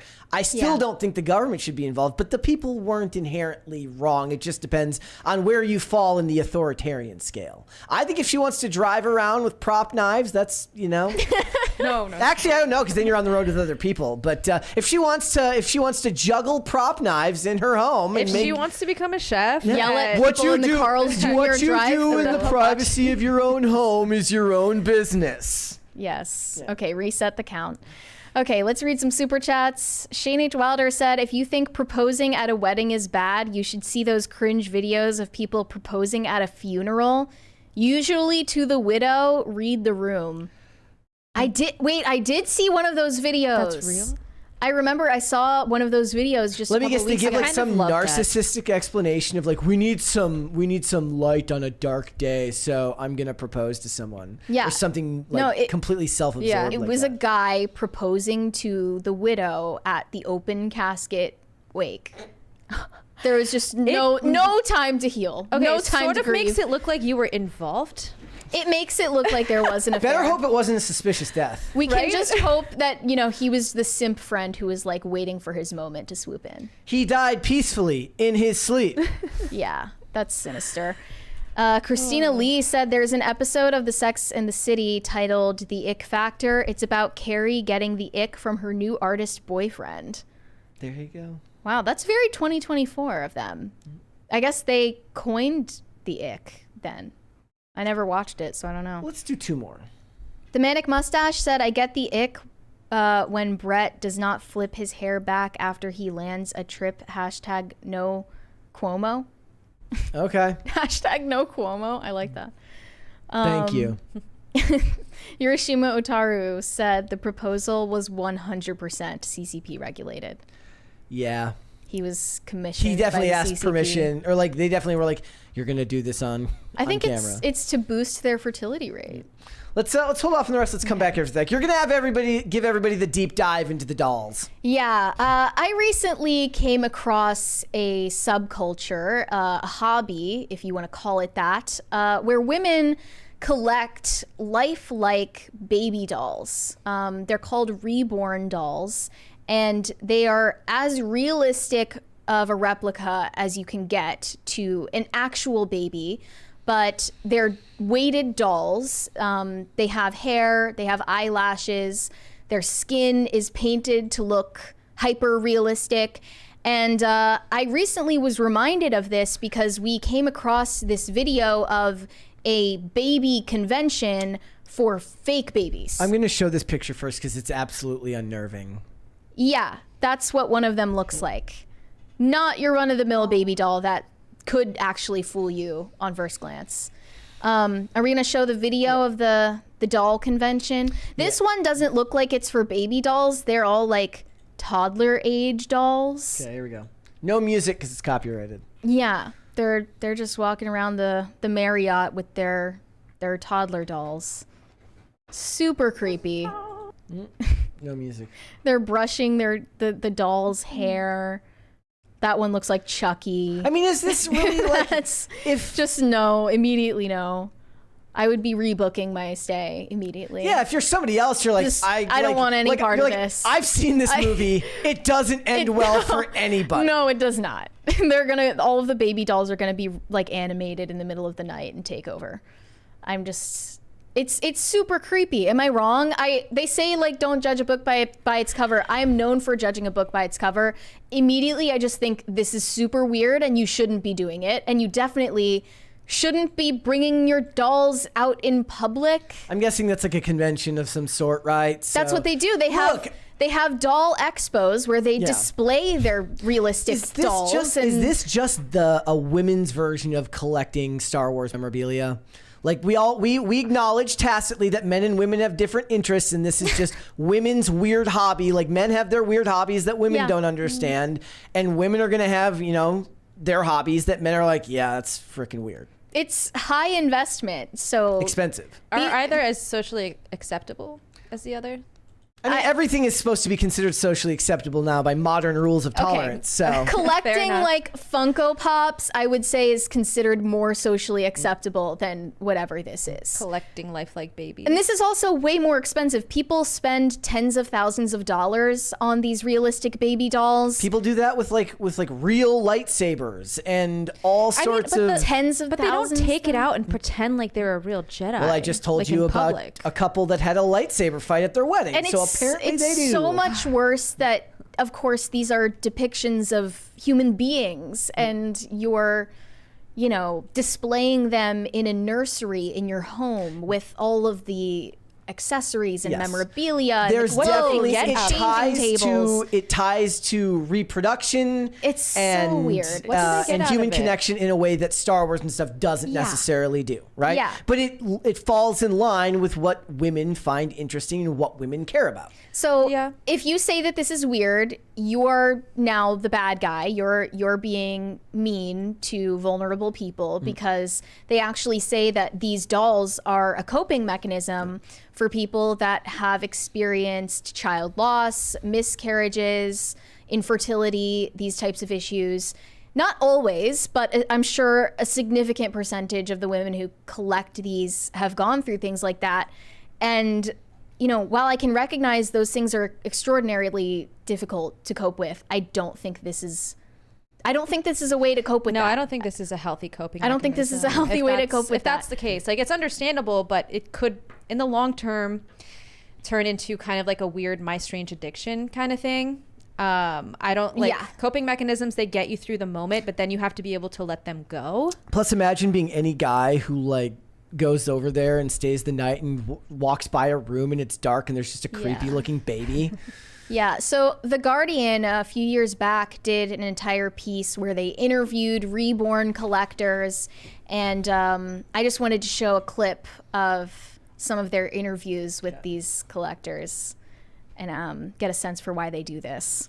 People that are unaware of the hobby assume that there's something mentally wrong by collecting a huggable work of art, that there's some tragedy in our lives that we're now finding dolls to replace that with, which is maybe 1% of the community might have experienced that, but for the majority I've been told that 99% of statistics are made up on the spot.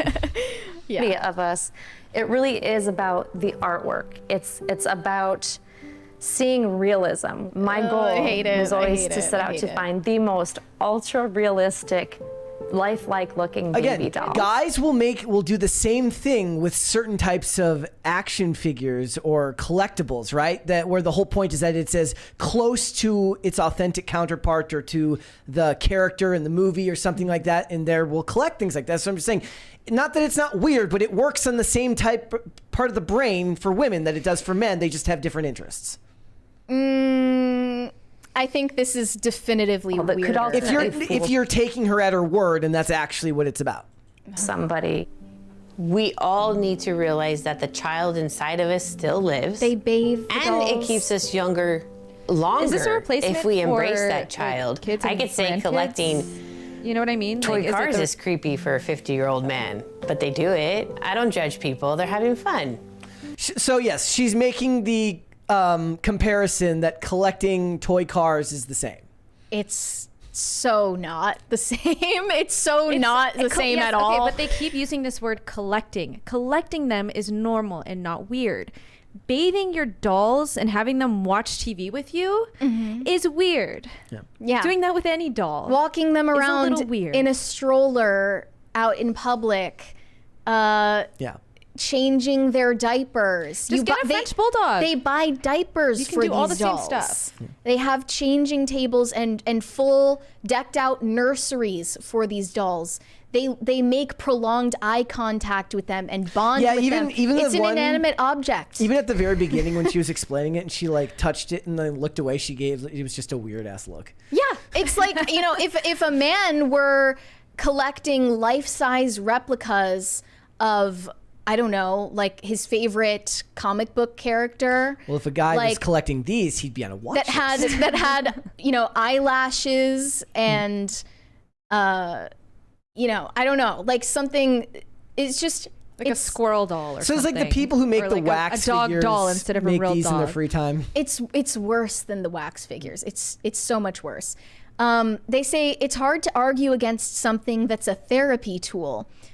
Some may simply display their dolls, but others go so far as to parent them, changing their diapers and feeding them, quote unquote. One of them enjoys taking her dolls out in public, driving them around in car seats. You have now officially lost the plot, and people are gonna think you're weird. Ruined it for everybody else. She said, I've had people tear up in the middle of a store. It brings back sweet memories for them. And when I explain how and why I have them and how they're used, it's hard to argue against something that's a therapy tool that helps people. Most of these babies have their eyes closed, but others have their eyes open. The ones who have their eyes open, she avoids bringing them out in public.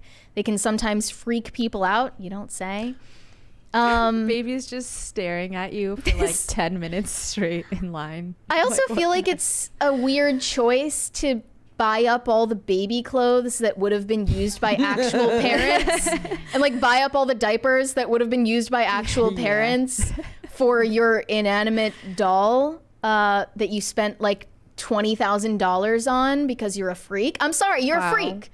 If you do this, you're a freak. This isn't a normal hobby. It's an expensive hobby. It's not just expensive. I think it's like actually self-destructive. Is that crazy for me to like?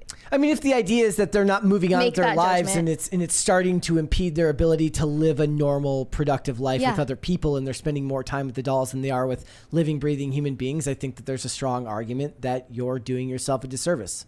Yeah, and not that I don't sympathize with anyone's experience if they had these dolls because, they lost a child or they weren't able to have children of their own. That's not something I personally understand. But this doesn't seem like a healthy way to cope with that at all. It seems like, it seems like you're sublimating your maternal instincts into a fruitless, self-destructive, quote unquote hobby that doesn't actually fulfill your true desires. And my first thought when I saw this, not talking about the ones who may have gone through something traumatic, right, is like all I could think of is like dog mom. Dog mom, fake baby mom, literally anything but being an actual parent. And this is like more lazy than having a dog because you don't actually have, this thing can't die. Yeah. It's not real. Yeah. One of them that they interviewed for The Like, if Guardian you don't actually hire a babysitter when you go to work, you're not taking it seriously enough. I don't want to hear about it. Yeah, like, commit to the bit. Exactly. It was like, isn't this a thing that they used to do in health classes where they would give kids fake babies to have to take care of for a period of time? I've seen that in so many movies, but I've never met someone who actually maybe it's just a trope that was only in movies and they never actually did it in the real world. It sounds like a great idea, though. Yeah. One of the women they interviewed for this Guardian piece talked about why she has the reborns. She actually is a mom and she has adult children. And she has a YouTube channel that's dedicated to her collection. And there's a whole community. And there's this niche online community of women who bond over these things. She did a video where she interviewed her adult daughter about how she feels about the collection and hobby. It makes me think of this brain rot stuff that I watch on Instagram where this guy and this girl make videos where he throws a fake baby to her and she doesn't have any arms, so she can never catch it. And that's literally what every video is. It's him throwing the baby in slow motion and then she just can't catch it because she doesn't have arms. And that's the whole thing. Yeah. It's various situations it's various, versions on a theme. Mm-hmm. Like, that would be the most expensive version of that skit that you could do. Yeah. Yeah. Or the guy who jumps on the trampoline and like throws the baby through the fake baby through the basketball hoop. Yeah, I'm sure these women would be deeply offended. Leave my algorithm alone, guys. I'm fine. Yeah, if they saw that, they would be horrified. But yeah, so it's not just women who have dealt with infertility or whatever that have these dolls. Some of them just are obsessed with them because it's a way for them to cope or relieve stress, or I guess once they're past reproductive age, still have a baby to take care of, in a sense, which just doesn't seem healthy in the slightest. Yeah. It just, like, I don't know. Like, I can't get on board with this. I imagine a scene in a movie where a therapist says like, okay, now you've gone a little too far and you're no longer in a healing pattern now. Now you're in a holding pattern. I don't know if you read this already. It literally says she heard about these dolls while watching My Strange Addiction. Oh, there was one episode of My Strange Addiction that was dedicated to these things? It featured a reborn collector. Okay. And it says that she was intrigued. It was her husband's idea that she buy one for herself. Yeah. Sure. We got a 20 from Carnell. He said, has anyone thought to ask if they are using actual newborns to model these dolls after? If so, someone's hard drive needs to be checked. Well, that woman who has adult children, she said she specifically loves her reborn dolls because of the resemblance they have to her own children. That's it's just freaking weird. She uses them to bring up memories of when she first had her real children. Look at a picture. There's photographs. There's if you have an iPhone, you probably have documented your child's entire life up until this moment. Yeah. One said, trying to explain to a non-doll collector this emotional attachment to an inanimate object, people don't get it.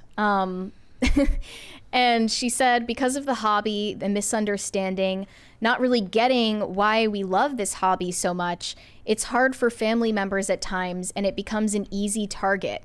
Coping with the outside judgment is a recurring topic on her YouTube channel, and one that is echoed by other doll creators and collectors online. It's right into the sweet spot of women online, right? Talking about having something they love to do that people judge them for, and then talking about how they uniquely struggle because of people's judgment for them. Yeah, I took a look at this woman's YouTube channel.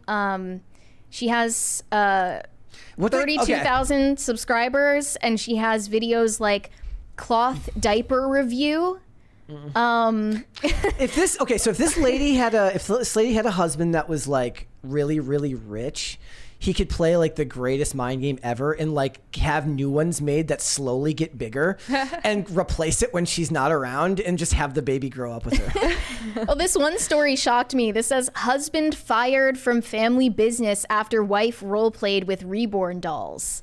Like at This work. man lost his job because his wife is one of these reborn collector YouTubers. But yeah, this says the family often take the dolls out in public and have shared their journey on YouTube. Everything is a journey. Everything is a journey. She documents people's reactions to her dolls and birthing videos. Some silicone dolls come in a fake womb, which allows a cesarean section to be performed at home. But her husband's family Home birth. I guess we're behind this now, right? We're all about not, having kids in the hospital. Her husband's family were disgusted with her hobby to the point where they gave him a choice to either get rid of the dolls or leave the family business. He refused to shut down the YouTube channel, and he did not want his wife to give up her hobby, so he was fired. So is this like you're They're one really of the, dedicated to You're it. one of the good ones, sir. You stood by your woman. this is He's just loyal. I mean, it does say that she lost a child, and that's why. It also proves that she's self-destructive if she let him lose his Thank job you. over this hobby. Yeah, it's a little selfish. And then she divorces him because he can't make enough money to pay the bills. to pay the reborn doll prices. Like, like reborn, fake education is expensive these Oh my days. gosh. Start Yeah. homeschooling the newborn fake babies or reborn dolls. Yeah, I know everyone says live and let live. Don't judge what makes people happy. I will never subscribe to that ideology. I 100% judge this because it's a massive red flag, no matter how you put it. If this is your coping mechanism, find a better coping mechanism. This is not it. This is just not it. Yeah, I don't want to know what your coping mechanism is. If you have one, great. I shouldn't see your shouldn't- coping mechanism in public. Yeah, I keep mine to myself. All right, let's read some super chats. Rhaegar Targaryen said, does he mean the movie with Sandra Bullock? The proposal. Oh, did you ever see that? I don't think I ever saw it. I don't think I did either. I think I did when it came out. BMF Nate Dogg Avid. said, women posting their L's. Haven't seen BMF Nate Dogg in a while. What's up, dude? Hi. I don't know what he's referring to, though. Rhaegar Targaryen said, cringe of the day guy is totes voting for Kamala. Well, he's never coming back. Probably. He's never coming back on this show. That's for sure. Yeah, he's blacklisted now. Shane H. Wilder said, Mary finally did it. She broke everyone with cringe. Was that the You worst did. one? That was by Is that the far. worst one? I This just tops don't- the I just key loved thing. how like academic he was being about it. Like the fact that he had this like really well worded explanation for why like Well, now we're up to like two things that are going to get this episode pulled. Between that and the Aiden Ross stuff, this episode's in trouble. So yeah, we're on thin ice right now. Brewmaster Monk said he should have asked Trump to listen to the new Kendrick Lamar song. oh, What one? the Not was Like the Us. song? Oh, that one. Serengo Productions said, imagine putting your ability to commit baby murder consequence-free above your ability to afford groceries. Couldn't be me, LMAO. Well, it's funny because these are the same people saying, I couldn't bring a child into this world, but they're actively making the world worse and less viable for people to start families. Shane H. Wilder said the Trump dance is better than the Kamala dances. Does Kamala have her own dance? The TikTok one? It's called The Cackle. And it's- She just cackles. I saw that clip of her saying, like, everyone has to be woke. Oh, yeah, that was bad. Like, I don't even know. What was the context? I don't know. Do you has think no that clip riz. just fell out of a coconut tree? yes, it did. Do one more. Corey Anderson said that dance was so bad that they had to speed it up. Yeah, they did. Yep. All right. Yeah. Let's hold off on the rest. Let's move on then, shall we? Tori Spelling. Yeah, so all of these famous Hollywood actresses who are not so famous anymore seem to be turning to OnlyFans to regain relevance. And most recently, Tori Spelling, on an episode of her podcast, talked about how this might be her last-ditch effort to be able to afford her 5 children's college tuitions. this is her last resort. She might become an OnlyFans celebrity in order to put her kids through college. First off, just don't pay for your kids' college. She's the daughter Ask or her the dad. granddaughter of Aaron Spelling? She's Yeah, she was born into a $500 million family empire. They cut her off or something? She got has cut now off? been cut off. She was very irresponsible with her spending, and she was wow. cut off from I the didn't know family that. fortune. So now she has to resort to digital prostitution to afford course. the college tuition of her 5 children. And she said this to William Shatner, who was her recent guest on Misspelling. Poor William Shatner just had to be there for this absolute unraveling. She was just like trauma dumping to William Shatner for no particular reason. Everyone loves William Shatner. Here was her selling point on this episode. Prepare to boldly go where Tori and Bill have never gone before. A conversation William Shatner himself calls historic. From pickles to anal, this episode gives new meaning to the phrase "beam me up, Scotty." Why? Like, I just want you to think about something. Yeah. Like, there's like a lot of things in the world that you can talk about. Like, almost infinite. Like an endless amount. Look, there's a smoke alarm up there. We could talk about smoke alarms. We could talk about the TV in the background or the stuffed animals. We could talk about the lights. We could talk about the cameras. We could talk about literally anything other than enemas and anal. Yeah, and OnlyFans. Anything. And OnlyFans. But unfortunately, that was the route that she chose. Here's this for this clip. episode. So you've got numerous children going to school. Yes. And expensive. the university, which they will eventually go to, I'm here to tell you, is inordinately. I mean, it's just crazy. I'm going to have to go on OnlyFans in order to get them into college. You're going to have to do what? OnlyFans. He's like, what's that? What does that mean? Do you know OnlyFans? OnlyFans? OnlyFans. No. Stealing what is his that? innocence. So, how do you describe OnlyFans? So, OnlyFans is a site. I guess originally it was more women in the field, not sex workers, but along those lines. But now actresses do it. Imagine having to give such a vague description to this guy, and he's just like, "What the hell are you talking about?" Like, he's like, "What is it? Is it a website? Is it She's just is not it a explaining. storefront? Is it sex workers? But along those lines, they either are or they aren't. not that there's anything wrong with that?" Or they're not putting out. They're putting out. They're looking for sexual adventures. Okay. Yes? Yes. Okay. Okay, But you can't what keep you're money to saying save is my there life. is an app that you can go to get financial help, like GoFundMe. No. Well, isn't it? I think he GoFundMe, knows she's need bullshitting. help educating He's my like, just say kids. it. I need that. Right. Can we so- start that for me? Well, I Educating my kids about money so they don't turn out like me. Right. Well, the other possibility is put your kids out for work, where they're hanging around eating off of you. Let them work. Yeah. No way. Which is a fair boomer take to be like, they'll just be able to pay for their own college themselves. Yeah, Tori Spelling. Working a part-time job on the weekends. Tori Spelling might be planning to start an OnlyFans to pay for her kids to get indoctrinated in college. But here's a novel idea. They don't have to go to college, or they can pay their own way. That's a possibility. But yeah, Spelling's potential move to OnlyFans comes after she's had a well-publicized financial issue in recent years, including stints staying at inexpensive hotels and RV parks in Ventura County amid cash flow troubles last year. The money woes stand in contrast to the Hollywood luxury that she grew up in, as her late father, Aaron Spelling, produced hit shows such as Dynasty, Charlie's Angels, and The Love Boat, as well as Melrose Place, Charmed, and Beverly Hills 90210, which she was on. But Aaron Spelling passed away in 2006, leaving behind a $500 million empire, with Tori's inheritance coming in at $800,000.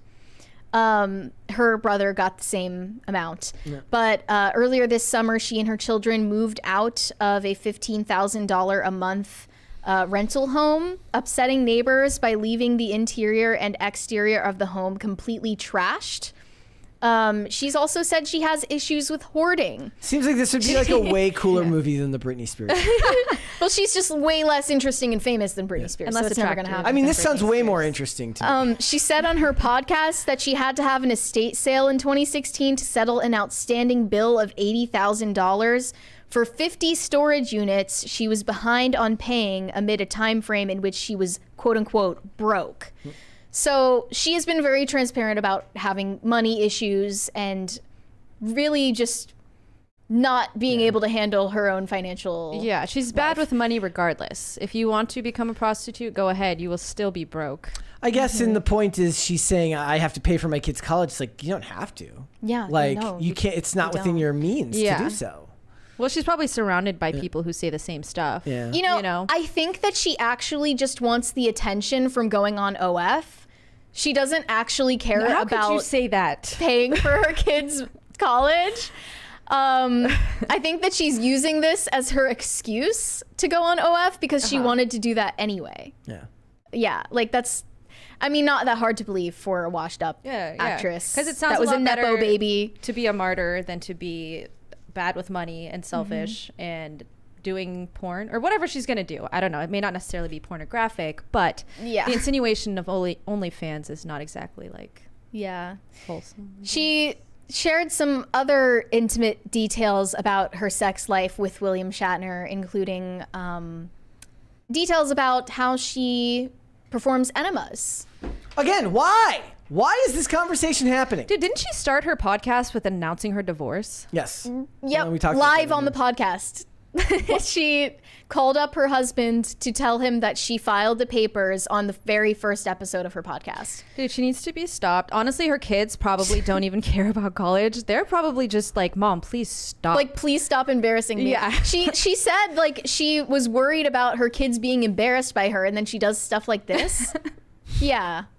She's like, anyway, enemas. Yeah, so let's take a look at that clip. This one right here. Okay, here we go.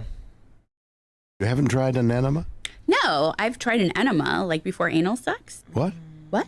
What? What did you just say? I tried it like what? I didn't hear I the feel next like he's phrase. trolling her. I said I've done an enema, like before anal sex. Oh, really? Mm-hmm. Did that work? Yeah. You're on top. You're a top or a bottom? I top from the bottom. You what? I top from the bottom. You can't do that. You're a bottom. Well, Have you met me? You've only got the receptacle. Oh, you're being literal. Well, yes, aren't you? No, You're not being really. It's like I'm clitorious. Yes. This is gonna go down as one of the weirder. This may be historic. You haven't tried an. Does all that just seem like the fakest laughter you've ever seen? From Tori Spelling. Yeah. Yeah. It looked like a very awkward interview. Yeah. This isn't an interview. This is just Tori Spelling like trauma dumping to her guest on her podcast. He thought he was there for an interview, and then she was like, "Do you want to know about my plans to start an OnlyFans and the procedure that I do before I have anal sex?" Like that's what he showed up. She's like, and I don't found have a out. lot of time left on this earth. Please don't do that. Like I want to spend it. Yeah, that's an hour he's never gonna get back. And I just know Shannon Doherty is looking down at her from Hollywood heaven and thinking, this trashy hoe. Yeah. Yeah, pretty much. Like she needs an editor, like somebody like maybe avoid publicist. look, you can either talk about the OnlyFans stuff or you can talk about the enemas, but you can't have both. I'm sorry. You get one of these per episode. An inside source said Tori is caught between a rock and a hard place right now as she is trying to figure out what her next job is going to be. She's looking into doing some more in the reality competition show world. Okay, stick with that. Do stuff like that. Or I don't know. She's probably She not. seems tailor-made for a reality TV show. Yeah. Yeah, and no one wants to hear the daughter of a 500 millionaire complaining and talking about her financial Well, no, woes. a whole thing about getting cut out of the will and then having to rebuild life for yourself is actually a great story. Which well, was that her fault actually too, though, right? that happened to Paris Hilton. Yeah. Paris Hilton was cut off of her own family fortune, and then people didn't even know that at the time. But she used her name and her brand to build her own empire, and she is now like far richer than she would have been if she just continued being a Nepo baby. And that's cool. Like, I applaud that. Again, that's a great story. But she Also, didn't have that- to turn to the most low life behaviors That reminds me to of- make a name for herself. Right. Well, I mean, she got dragged for her sex tape. The most annoying thing in the world, I've decided, is when celebrities LARP at working for fast food places for photo ops. Are you talking about Lana Del Rey? Okay, you can't hate on Lana on this podcast. It's not that allowed. wasn't planned though, or at least it wasn't done by a production company. So it's Yeah. I remember there was one. So there was one. It was either of Nicole Richie or Paris Hilton very recently, or it might have been both of them working at some fast food place. And then I remember one just like a couple of months ago where like Livy Dunn was like, yeah, if I wasn't like a world famous influencer, I'd want to work at a Raising Cane's. So she's like, cutesy goes and works the shift at a Raising Cane's. And I'm like, everybody hates you there. Like, they won't admit it, but they hate you. Yeah. Well, do you think it's that they're making fun of people No, they're who not, have though. jobs That's- like that? that's- Or They're what's annoying. fantasizing it. They're saying, "Oh, it would be so easy to not have to worry about being famous. I wish I could just be the drive-through girl at Raising Cane's that I get." And you're just like, my you chicken know, from once a the month. person who works the regular job, there's just like, maybe they have to pretend to like you, but they're just like, whatever, slut.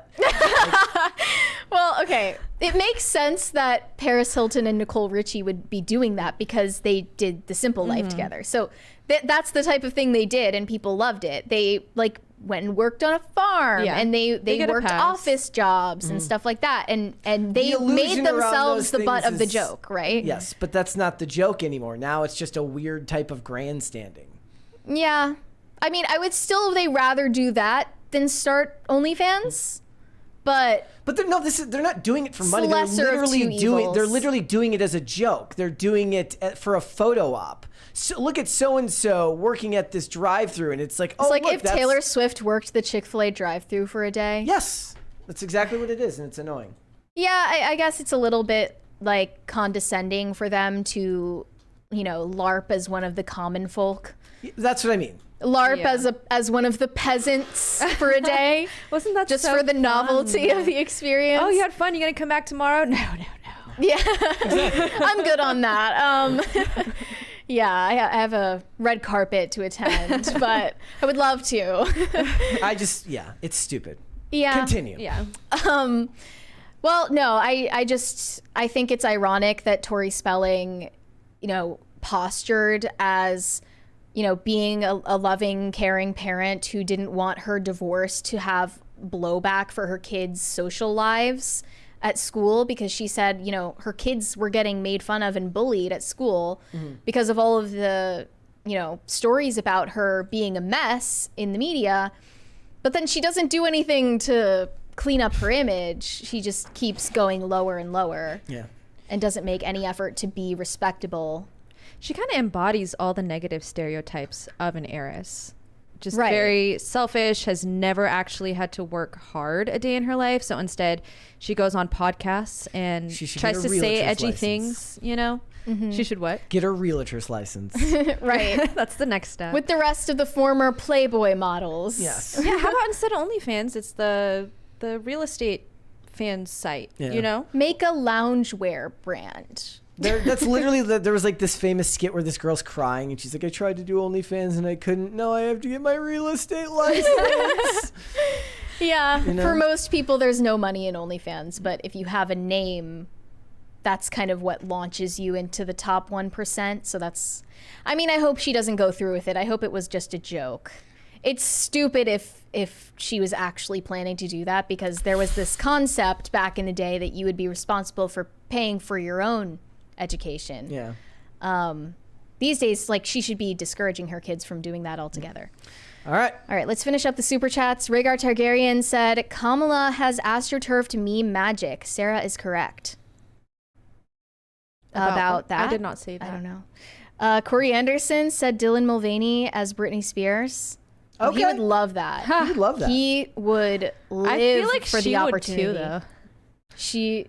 She would want that. I feel like I could see her being like, yeah. There are drag performers that do Britney impersonation, and Yeah. there were people suggesting one of them, like one of the Britney Spears drag people, to play her. I mean, I'm saying she'd be down for it, but she also is, in need of a She's- conservatorship. Yeah, not really aware of her surroundings. Shane H. Wilder said, saw the Dylan biopic trailer. Timothy Shamalama Ding Dong looks very similar to young Dylan. His singing voice just isn't shrill enough. Wait, there's a Dylan biopic? A Bob Dylan one, yep. I thought, okay. Because the Dylan Mulvaney super chat came right before it, I was like, there's a Dylan Mulvaney biopic? And Timothy Chalamet is playing him? The most hate I've ever gotten on Twitter was when I was like, Bob Dylan sucks, and I'm tired of people pretending like he doesn't. Wait, what were people saying? It's like Bob Dylan's great. I'm like, yeah, honestly, if you enjoy falling asleep while listening to music, sure. Thank you for saying that. Yeah. His voice is very nasally. It's just like, someone needed to be brave enough to say it. That's my hottest take is Bob Dylan sucks. Shut up. Yurishima Otaru said Jojo Siwa is the complete package for Brit biopic. I didn't even think about that. Could Jojo play her? Honestly, Siwa? when I was thinking about it, she came to mind. No, she has a similar upbringing. Get JoJo the singer, the actual JoJo. Well, the actual JoJo is too old to play Britney, but that would have worked back in the day. But JoJo Siwa, I don't think that would be a bad choice. I think it's a bad choice. Right now. To pretend like... She had a similar childhood, though. Here's the thing. Britney Spears was a sex symbol into adulthood, and I refuse to live in any world where JoJo Siwa plays a sex symbol. Sorry. Yeah. Okay, we'll stick with Addison Rae then. Shane H. Wilder said, I read books by exorcists, but all of these doll stories that Mary finds just creep me out. I hate it with every fiber of my being. As you should, Shane. As you should. I mean, I'm not, like, I just hate when there's a thing that people do, whether it's a hobby or, you know, like some subculture or phenomenon, and then they make it out like anyone who doesn't like it is an asshole. Mm-hmm. Like, just because you have some kind of tragic backstory as to why you're attracted to collecting lifelike baby dolls doesn't mean that I need to support you in that. There's always an excuse for everything. And also, their husbands should not be allowing them to do that. This is also a side effect of the internet and the fact that you're now coming into contact with people that you would never come into contact before in your life. I am sure that there is a reborn talk. There is a hashtag reborn talk with billions of impressions and women on TikTok who bond over their baby dolls. But they should be banned. Corey Anderson said PDF files are going to buy these dolls. They know it. I hope not, but that's almost certainly a thing. Ugh, I hate to even think about that. Yeah. Brewmaster Monk said, my sister is special needs and she wants a real doll. I refuse to buy her one. Her schizophrenia is bad enough. Okay, if this is real and not a joke, then I still don't think that you should do it. Yurishima Otaru said this is the female version of collecting sex dolls. I don't like that comparison at all. I mean, it's not a sexual thing though, right? Yeah. For women, I guess it would be like romance novels. I guess because men are more driven by sex than women, and women are more driven by like our maternal nature. Mm-hmm. I could see that correlation. There's not really a one-to-one comparison for that. Yeah. But yeah, they're clearly directing their maternal instincts into something that they shouldn't. And I think even if you're a woman who, you know, happens to not be able to have children, like, I still think that you can use your maternal instincts for good purposes, and this is not one of them. Yeah, you can go to the women's march. Not that. Not that. You could go to some women's convention that's going on somewhere. There were even like think pieces about like the stigma around reborn collectors is actually misogyny. Of course. Because a successful woman is still seen as like she has to be a successful mother. Mm-hmm. So if you're only a mother to inanimate babies, like to dolls, then you're unsuccessful. I hold just as much for contempt for people who use the phrase dog mom. Like, I mean, at least a dog is like a real creature that has feelings and needs. It's not a human being. It's weird. Stop it. I mean, sure. Like dog mom, super cringy. You're a dog owner. Yes. You're weird. You're a pet owner. You're not a mom. But at least a dog is like an actual Yes. It's not a dead Being. end investment. Right. It's a real thing that needs you, and you can give it a great life. And you can love it. I don't think you Yeah. can love a thing. That's just my take. Oddly enough, though, you know, you'd probably be more hated by the public if you let a dog die via negligence than a human being these days. People Yeah, are so, these days, if there's- you there's throw your all baby in a sorts of- dumpster, people will actually make you the victim. There's all sorts of propaganda And then give you all social over services. Instagram about basically saying like dogs and cats, they'll never let you down, but human beings will. And that's pervasive in the culture now. So. Actually, one of the Reborn artists or whatever who like paints the dolls and sells them on Etsy or whatever, she said, this doesn't make me want to become a mom at all because these things can't grow up into teenagers that ask for iPhones. Like, you are such a bitter person. People act like aging stops at the teen years. Like Yeah. your child will grow beyond that. Yeah, I mean, Into an ideally, they're adult. supposed to give back to you all of the Exactly. investment that you gave to them. Exactly. Painful said Alan, is this Tudyk? Made a show called Con Man that featured a baby doll convention. It's a real thing. I hope to never witness it with my own eyes. Drewish AF said women can have hyper realistic latex babies, but I get called all sorts of names with my hyper realistic latex girlfriend. Terrible double standard. Seems to be driven and labeled in misogyny for women, and for men it's all sorts of feminine outrage to, you know, it's misandry to not let him have his hyper realistic fake girlfriend. I'm just gonna say, like, y'all are both weird, and you should both be stopped by the state. It's all rooted in misandry. You should both be in the loony bin. Shane H. Wilder said this gets worse and worse. Should have been on 666. It almost was, actually. Should have been. We just had so much material that day. Drewish AF said also, who washes a baby like that? Seriously? Yeah, I don't think she's ever like given a real baby a bath, so she was kind of roughing it up in that video. Didn't look pretty. He also said, I had to have the fake baby in 8th grade, got an F. Like, didn't they just give you So a it is bag a of thing. flour? Like, I didn't have to do those classes. At least if I did, or you I have to don't like take remember care of any an these. egg or something. I remember I know all of these as like tropes from sitcoms. Yeah, same. Yeah, but that was like from the age where like Yeah. home ec was still in public school curriculum. Can't do home ec anymore. That's, you know, sexist and presumptive of a woman's purpose in this world. I never had home ec, but my school did have a life skills class where we did not learn any life skills. We What did did not. you learn? Honestly, I don't even know. I mean, we talked a lot about like nutrition and sleep and like, yeah, obviously those are good things to learn, but it's all stuff that everyone already knows is good for you. Right. Like, yeah, we talked about exercise and nutrition and sleep and Imagine all that work caring for the fake baby and it can't even keep you out of the nursing home when you get old. yeah, unfortunate. Pat the plumber said, I missed a cringe that bad. Gonna have to rewind so I know why I'm sending my daily hate to Mary No. Archived. Don't do it.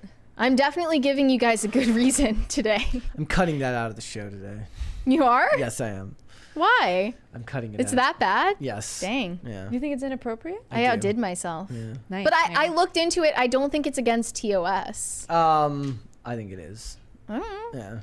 I don't know. There are people on YouTube who like do dildo sponsorships. Like they they promote Oh, yeah, things sex like toys that and on stuff like that. Yeah, on All their the time. channels. So it's definitely Well, according to all of the educational. all of the YouTube videos that I had to look up to see if it was acceptable, all of them are blurred out. So The last of my kind said the cake thing is an old Hispanic birthday tradition that's made its way into modern culture.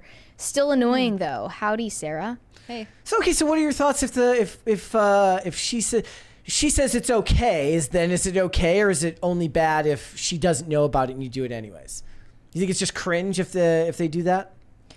You should never assume that she wants that to happen. If she says that she wants to have cake shoved in her face on her wedding day, which I assume a very, very small percentage would, then fine. Yeah. I mean, go for it. Ever seen But that otherwise, video? just don't. Ever seen that video where they're like bringing the cake out to the middle of the floor and it's dumped over and it falls on the ground and everybody just looks disheveled and the groom just goes up with a fork and just starts eating it off the floor? See, that's how you save the moment. He Like, literally saved the day. whole wedding. Yeah. That day. Like he's like, you know what he's like? That's He's like, a king right there. No, what he did That's is a keeper. he reacted out of fear. He's like, if I don't do something right now, this is going to be over. part and parcel for every fight we have for the next 55 years. You carried the cake wrong. Even if he does, ruined our he goes, wedding your day." drunk uncle and your piece of shit brother dropped the cake. They ruined my And wedding. they ruined my fucking wedding. He's like, I have to do something right now. Yeah, that's peak male problem solving right there.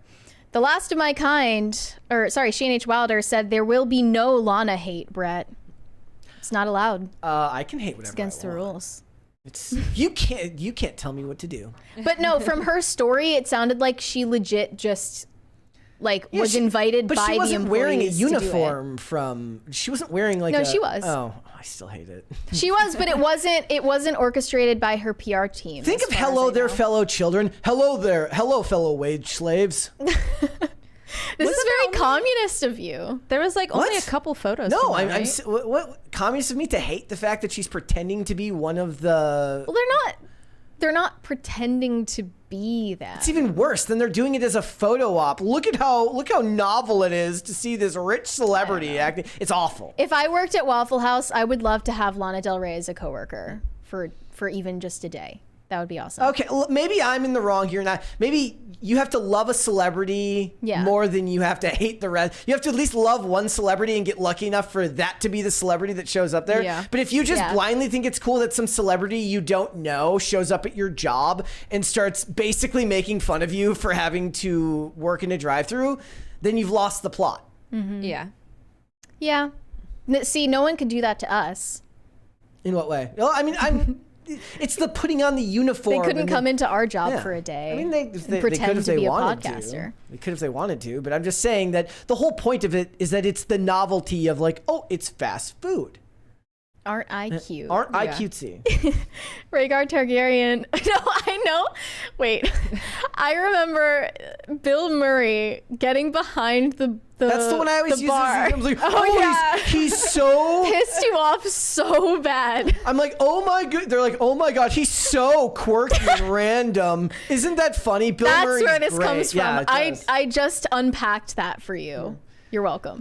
Anytime it's phony, it's fake. It's worse when politicians do it too, and politicians show up at like when they have a rally in a barn and they roll up the Like when- sleeves of their button-down shirt. even when Trump went to the Chick-fil-A, he's like, we're all gonna get rich. He's like, we're all looking good, we're all looking rich. But that was great because he wasn't pretending to be a Chick-fil-A cashier. Yes, again, even that stretches my realm of forgiveness. But it's better than him Sure. going to the drive-thru and handing someone a chicken sandwich and pretending like that Yeah. makes him relatable. You can forgive that. Rhaegar Targaryen said in 2016, Hillary had manufactured meme magic. I was observing that. Similarly, Kamala has manufactured meme magic from the top down as well. My apologies for misattributing your words. And also the point about the Bill Murray thing and beyond is that it's supposed to be novel, like it was designed to have articles written about it. It's the same thing that Snoop. Yeah. Like when the only person who gets away with it is Snoop Dogg. I give him the pass. Why? Why does he Even get it his- and Bill Murray And doesn't? even his aren't His really fake friendship with Martha Yes. Stewart just obviously rings inauthentic. But the Snoop Dogg ones are like they get points for sometimes feeling creative. Like, why is he? Yeah. It's like it's supposed to be like a fish out of water story. Why is Snoop Dogg at this convention? At the Olympics. Yeah, well, that's what the Yeah. most recent one is, right? But the rest of it is like, why is this generically attractive celebrity handing out French fries? Click So, on the link. Are the Olympics over yet? They're still Or going like on. how long? don't think how much so. longer I are they don't going? know. Rhaegar Targaryen said, oh, wrong one. Incandescent said, Mary, it would be super cool if you did a video talking about the Bible, something like Pints with Aquinas, but call it Taco Bell with Mary. LOL. I mean, you'd have that's to not call really it- what this channel You'd is have to call for. it Tacos with Mary. Talking Tacos with Mary. Well, then I would be talking about tacos and talking with Mary. Just Is it a no. Bible channel or a taco channel? That's what I'm getting confused about. I don't know what this is. You say, was it a question? Both. I said, is it you a Bible channel? You say yes. Is it a Bible Yes. channel or is it a taco channel? Yes. The DJ Foy said, Brettis, Bob Dylan's not bad, just volume of work-wise. More meh than great, though when he hits, 20 great tracks from a catalog of 200 plus. You lost me after Brettis. Bretus? I don't even know. Sorry, I just got done listening to some Bob Dylan music and I fell asleep. Pat the Plumber said, I had home ec in 8th grade, learned how to make English muffin pizza. Oregano is the key. There you go. Nice. What's English muffin pizza? Well, if I had to hazard a guess, Mary, it would be putting pizza toppings on an English muffin. Why would you learn that in a cooking class? Because, you know why, Mary? That's Because bagel that's bites awful. didn't exist yet. True. And without bagel bites, how are you supposed to How are you survive? gonna feed yourself? Learn how to cook like actual food. That's weird. Tacty Platty said, I failed my home ec in junior year. Pretty girl trying to take my V card kept sitting on my lap. Very distracting. Ah, memories. I hate it when that happens. That sounds like harassment. None of my daughters are going to a public or co-ed high school. and the that's teachers were disturbing. just like cool with that? Yeah, they were just cool with that. Okay. Shane H. Wilder said new Lana album is supposed to drop in September. Yeah, I listened to her single with Quavo. Wasn't bad. We're I'm not getting, we're crazy like about it. 2/3 of the way to the second Crisis Party, guys. Come on. That's all I'm saying. Let's get there. Yeah. The Manic Mustache said, I agree with Brett. Bob Dylan is a crappy singer. We need a second Crisis Party to prove that Bob Dylan is a crappy singer. Isn't he celebrated not for his singing, but for his... Storytelling? Yeah, He doesn't storytelling. even sing. He just kind of talks in an annoyingly Yeah. nasally way. There are other overrated people, though. I feel like, it's a more you had so to than be him. there kind of thing. Like people might say Britney Spears is super overrated. She's definitely not. I mean, I agree with you, but you know, The it's kind of the cool thing to hate on the Beatles, but I do agree with it. Like, maybe I'll get some hate for this, but the Beatles are definitely overrated. see, that's what I mean. It's There's like you have two roads in the world now. You're either the person who says the Beatles are overrated, or you say I was born in the wrong generation. Yeah, if 'Cause you go listen to any video on YouTube of like Frank Sinatra or the Beatles or like any I love the videos where it's like, anything like that. No auto-tune, no Yeah. swearing, 100% talent. No phones in sight, just people living in the moment. I love those boomer comments. I was born in Like- the wrong generation. No, they're not boomers though. It's usually like millennials or Zoomers who comment on those videos and they're like, I was The born no in the wrong auto-tune comments. generation. The no auto-tune comments are definitely boomers who are like, music was better in my Just generation. real They had artistry. actual talent. The Manic Mustache, Drewish AF said, Mary, do the Weird Bible podcast with Adin and Isaiah. That would be cool. I haven't watched that show before, but it sounds like a really cool idea. But you know, I don't know how long they can keep it up. I know the Bible is a pretty long book, but how many weird Bible verses can you talk about? There's a limited amount. You just start over and start reinterpreting from You the just start from the over. start.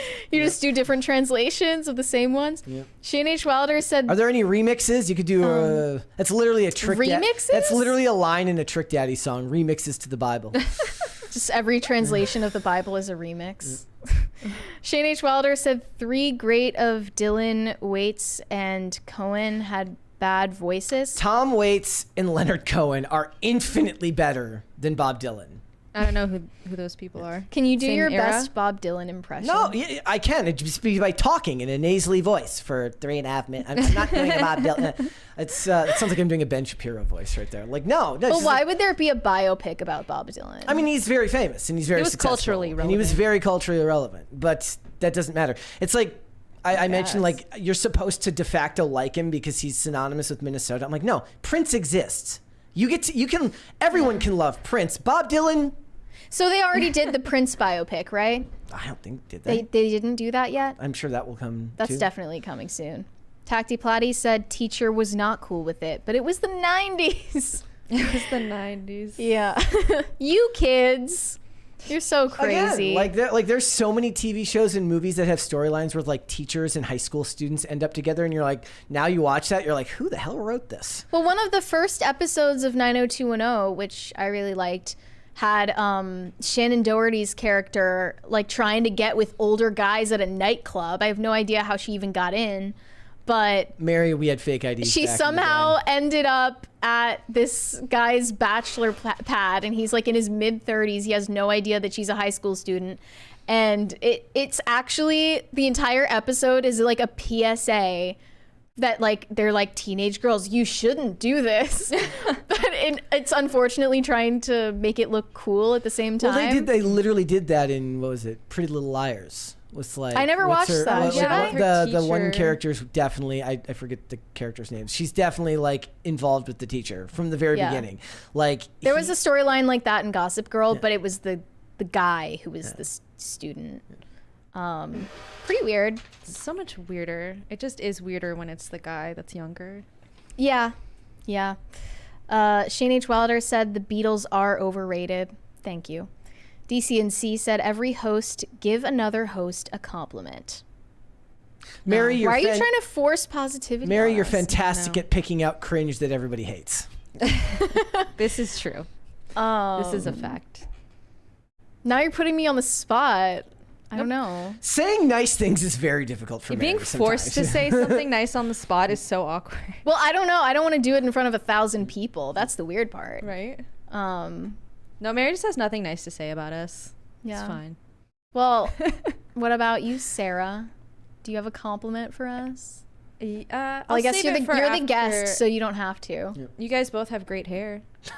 Perfect. Thanks. There you go. That's actually true. So, it would be better if Brett went back to blonde. Not gonna happen. That's not gonna happen. That's funny because somebody in the chat literally says, and you say, oh no, because they were calling me anti-fun earlier because of my stance on annoying celebrities going and working at fast food places. Apparently, that makes me anti-fun to think that that's lame. No, I mean you aren't bothered by a lot of things. It's the weirdest things that just end up annoying. Some things just set you off. Yeah, and I like- respect that. I think that you know what can't really look past grinds the my premise. Yeah, like it's not easy to make you angry. It's really not. Shane H. Wilder said, yeah. "Watch Pretty Little Liars, Mary." Would I like it? I honestly think you probably would. Just Yeah. because I liked Gossip Girl doesn't mean I would like. I mean, if I was to give you like a rating system based on like stuff you've liked prior, it seems more up your alley than the stuff we normally talk Possibly. about on here. We got a 20 from Gordon Shumway. Dylan sounds like a cat being run over by a lawnmower. When good singers cover his song, it's tolerable. His music is totally boomer. Yep. Well, I mean, what is the... Have you seen Cruel Intentions? Somebody in the chat says you liked Cruel Intentions. I've never watched Okay, that. I think you're thinking of me. I love the movie Cruel Intentions with Ryan Phillippe, Sarah Michelle Gellar, and Selma Blair. Everyone should go watch that movie. Mary would hate that movie. It's even more degenerate than your average film. So I shouldn't watch it. I don't know if you would like it. I think Mary would hate it. Yeah. Why? It's kind of a weird premise. The premise of the movie is literally a stepsister promising to have sex with her stepbrother if she helps him destroy her enemy, who just showed up to a school. Yeah, by tricking her into sleeping Into with falling him in love with him, yeah. taking her virginity, and then ruining her life. That sounds pretty degenerate. Yeah. But it's like, okay, this is why people talk about media literacy now. That's really annoying. But if you watch that and you think that the movie is endorsing that behavior, you probably aren't media literate. But I'm just saying, like, depending on whether you think it's endorsing or not, it's not necessarily the type of content I imagine you go out looking for. No. I love that film. It's like when we were talking about something last week, and I was like, you know, when other than all of the premarital sex, the cheating, and the financial crimes, The OC was quite a heartwarming show. And then Shane H. Wilder was talking about all of the things in it that, like, he doesn't think that he assumes that you wouldn't want to watch because of that type of stuff. I'm like, yeah, I love all that stuff, but It's really just if there's like graphic sexuality. And there isn't that in I the, wouldn't in the like show it. because it was like a network television show. It's back a in the, Oh, I thought you were talking about Cruel Intentions. I was gonna say it's a good movie. It's a well done movie. I don't know if I'll give it a chance. The Last of My Kind said, if you worked R&D for Taco Bell, what would you create? My creation would be birria quesadillas. Birria? I don't know how to say that. I mean, after the Cheez-It Crunch Wrap, like, how do you go uphill from there? Like, how do you outdo that? I don't know. the cheese, I had it. It wasn't very crunchy. It wasn't crunchy enough, but the idea in and of itself was like, that's good enough. Like, you've already sold me on it. Yep, it was good. I don't know if I can create something better than that. We went to like into a Taco Bell the other day, which I haven't done. It was a Taco Bell KFC, and a more depressing place you have not been. like yeah, the Taco Bell usually doesn't have very dark vibes, but KFC Taco Bell, the worker was he just looked like one wrong. Like if I asked him to make the wrong thing that night, yeah, he was just gonna it was walk over. out. It was over. It's been a while since I've seen one of those, but those are the best. It was those are the best Taco Bells. and then like asked the question like, can I order from both menus? And just so angry that I asked the question. 'Cause they probably get asked that. It's like, how dare you ask me? Yes, you can order from both menus. Are you stupid? Idiot. It's a KFC Taco Bell. What do you think you can do? Okay. They didn't have Lana Del Rey behind the counter that day. No, there was no annoying celebrity trying to use some type of poor person's stolen valor. I hate like celebrity meals at McDonald's. Like they had the Look at me. the Cardi Oh, B and yeah. Offset Look at Happy guys, Meal. They're just like us. Yeah. They eat poisoned food too. Like no, you eat at Nobu. There was actually, I saw like a YouTube short where they like, thank you. Yay. They had like Sabrina Carpenter on and they tried to give her McDonald's and she says, I can't eat McDonald's. I've never eaten Thank you. McDonald's in my life. Who said that? Sabrina Carpenter says, I can't eat McDonald's. I've never eaten McDonald's and I won't eat it until I achieve a certain goal I have in life. What goal? She wouldn't tell them. What the hell? Huh. I think she just, took her Ozempic and wasn't hungry. And I don't think Sabrina Carpenter is on Ozempic. She's not like super skinny, but she has like that Marilyn Monroe hourglass figure, which you don't see a lot unless it's from a BBL. The Manic Mustache said Dolly Parton can sing and write. Crisis Party. Dolly Parton is one that does deserve a movie, but she's kind of like Betty White in that she's highly revered by everyone. So She's impossible to hate. And what era of Dolly Parton do you even make a movie on? I feel like her later years are just as interesting to people as her younger years. Right. Because she became a cultural icon. You can't really condense that into 2 hours. All I can ever think about is like when I walk into the airport, there's like a big picture of Dolly Parton at the Mall of America. Whenever I go to when we were back at the Mall of America, there's like a Dolly Parton ad for something like right when you walk in, and it's really disconcerting. Well, okay, here's a really disconcerting thing in the Dulles Airport. The PenFed tunnel. Have you been through this? You've almost certainly been through the PenFed tunnel. I don't know what that means, though. Wait, what is that? What do you mean PenFed tunnel? I think we walked through it together at least once. It's this tunnel in the airport, and you have to go through it if you're going to like, I forget which terminal, but you have to go through it. There's no way to avoid it. And you don't mean like the tram, do you? No. No, you have to walk through this to get to your gate. And they just play on a loop the PenFed jingle over and over and over again. I'm so glad I have no idea what you're talking about. I was just there a week ago and I didn't notice. You probably didn't go to that terminal, but if you did, you would know exactly what I'm talking about. It's like another circle of hell. And they have like one of the tracks so you can go through it faster. It's just nothing is fast enough. It's like sprinting. Remember the department store scene in SpongeBob? Where they're like running through getting sprayed by all of these perfumes. Oh yeah. From the department store employees. It's like that. It's like that, but at the airport. PenFed is a credit union. Yeah, PenFed has great rates. I for literally thought it was like a everyone. pen being fed to someone. I was so confused. No, the jingle for PenFed just goes on a loop 24/7. for Is that how everyone you know walks that it's through for it. pen fed? Because you've just heard it so I've many heard times. it so many at times, and I was IMDb? like, is anyone else noticing how awful this Dude, I is? think you're the only one that's found the pen fed tunnel. It's literally I've never just heard of it's this. actually I've built been for there a Mary. bunch. It's a liminal space within the Dulles Airport. I think you disassociate when you go through the airport, and that's just where your brain takes you to get through the trauma of going through like TSA. Yeah, I'm gonna find it next time. it's awful. Okay, Shane H. Wilder said, "I was being sarcastic, Brett. LOL." About Pretty Little Liars. Or about Cruel Intentions? I don't know. Was he the one who said that? Oh, about Waits and Cohen.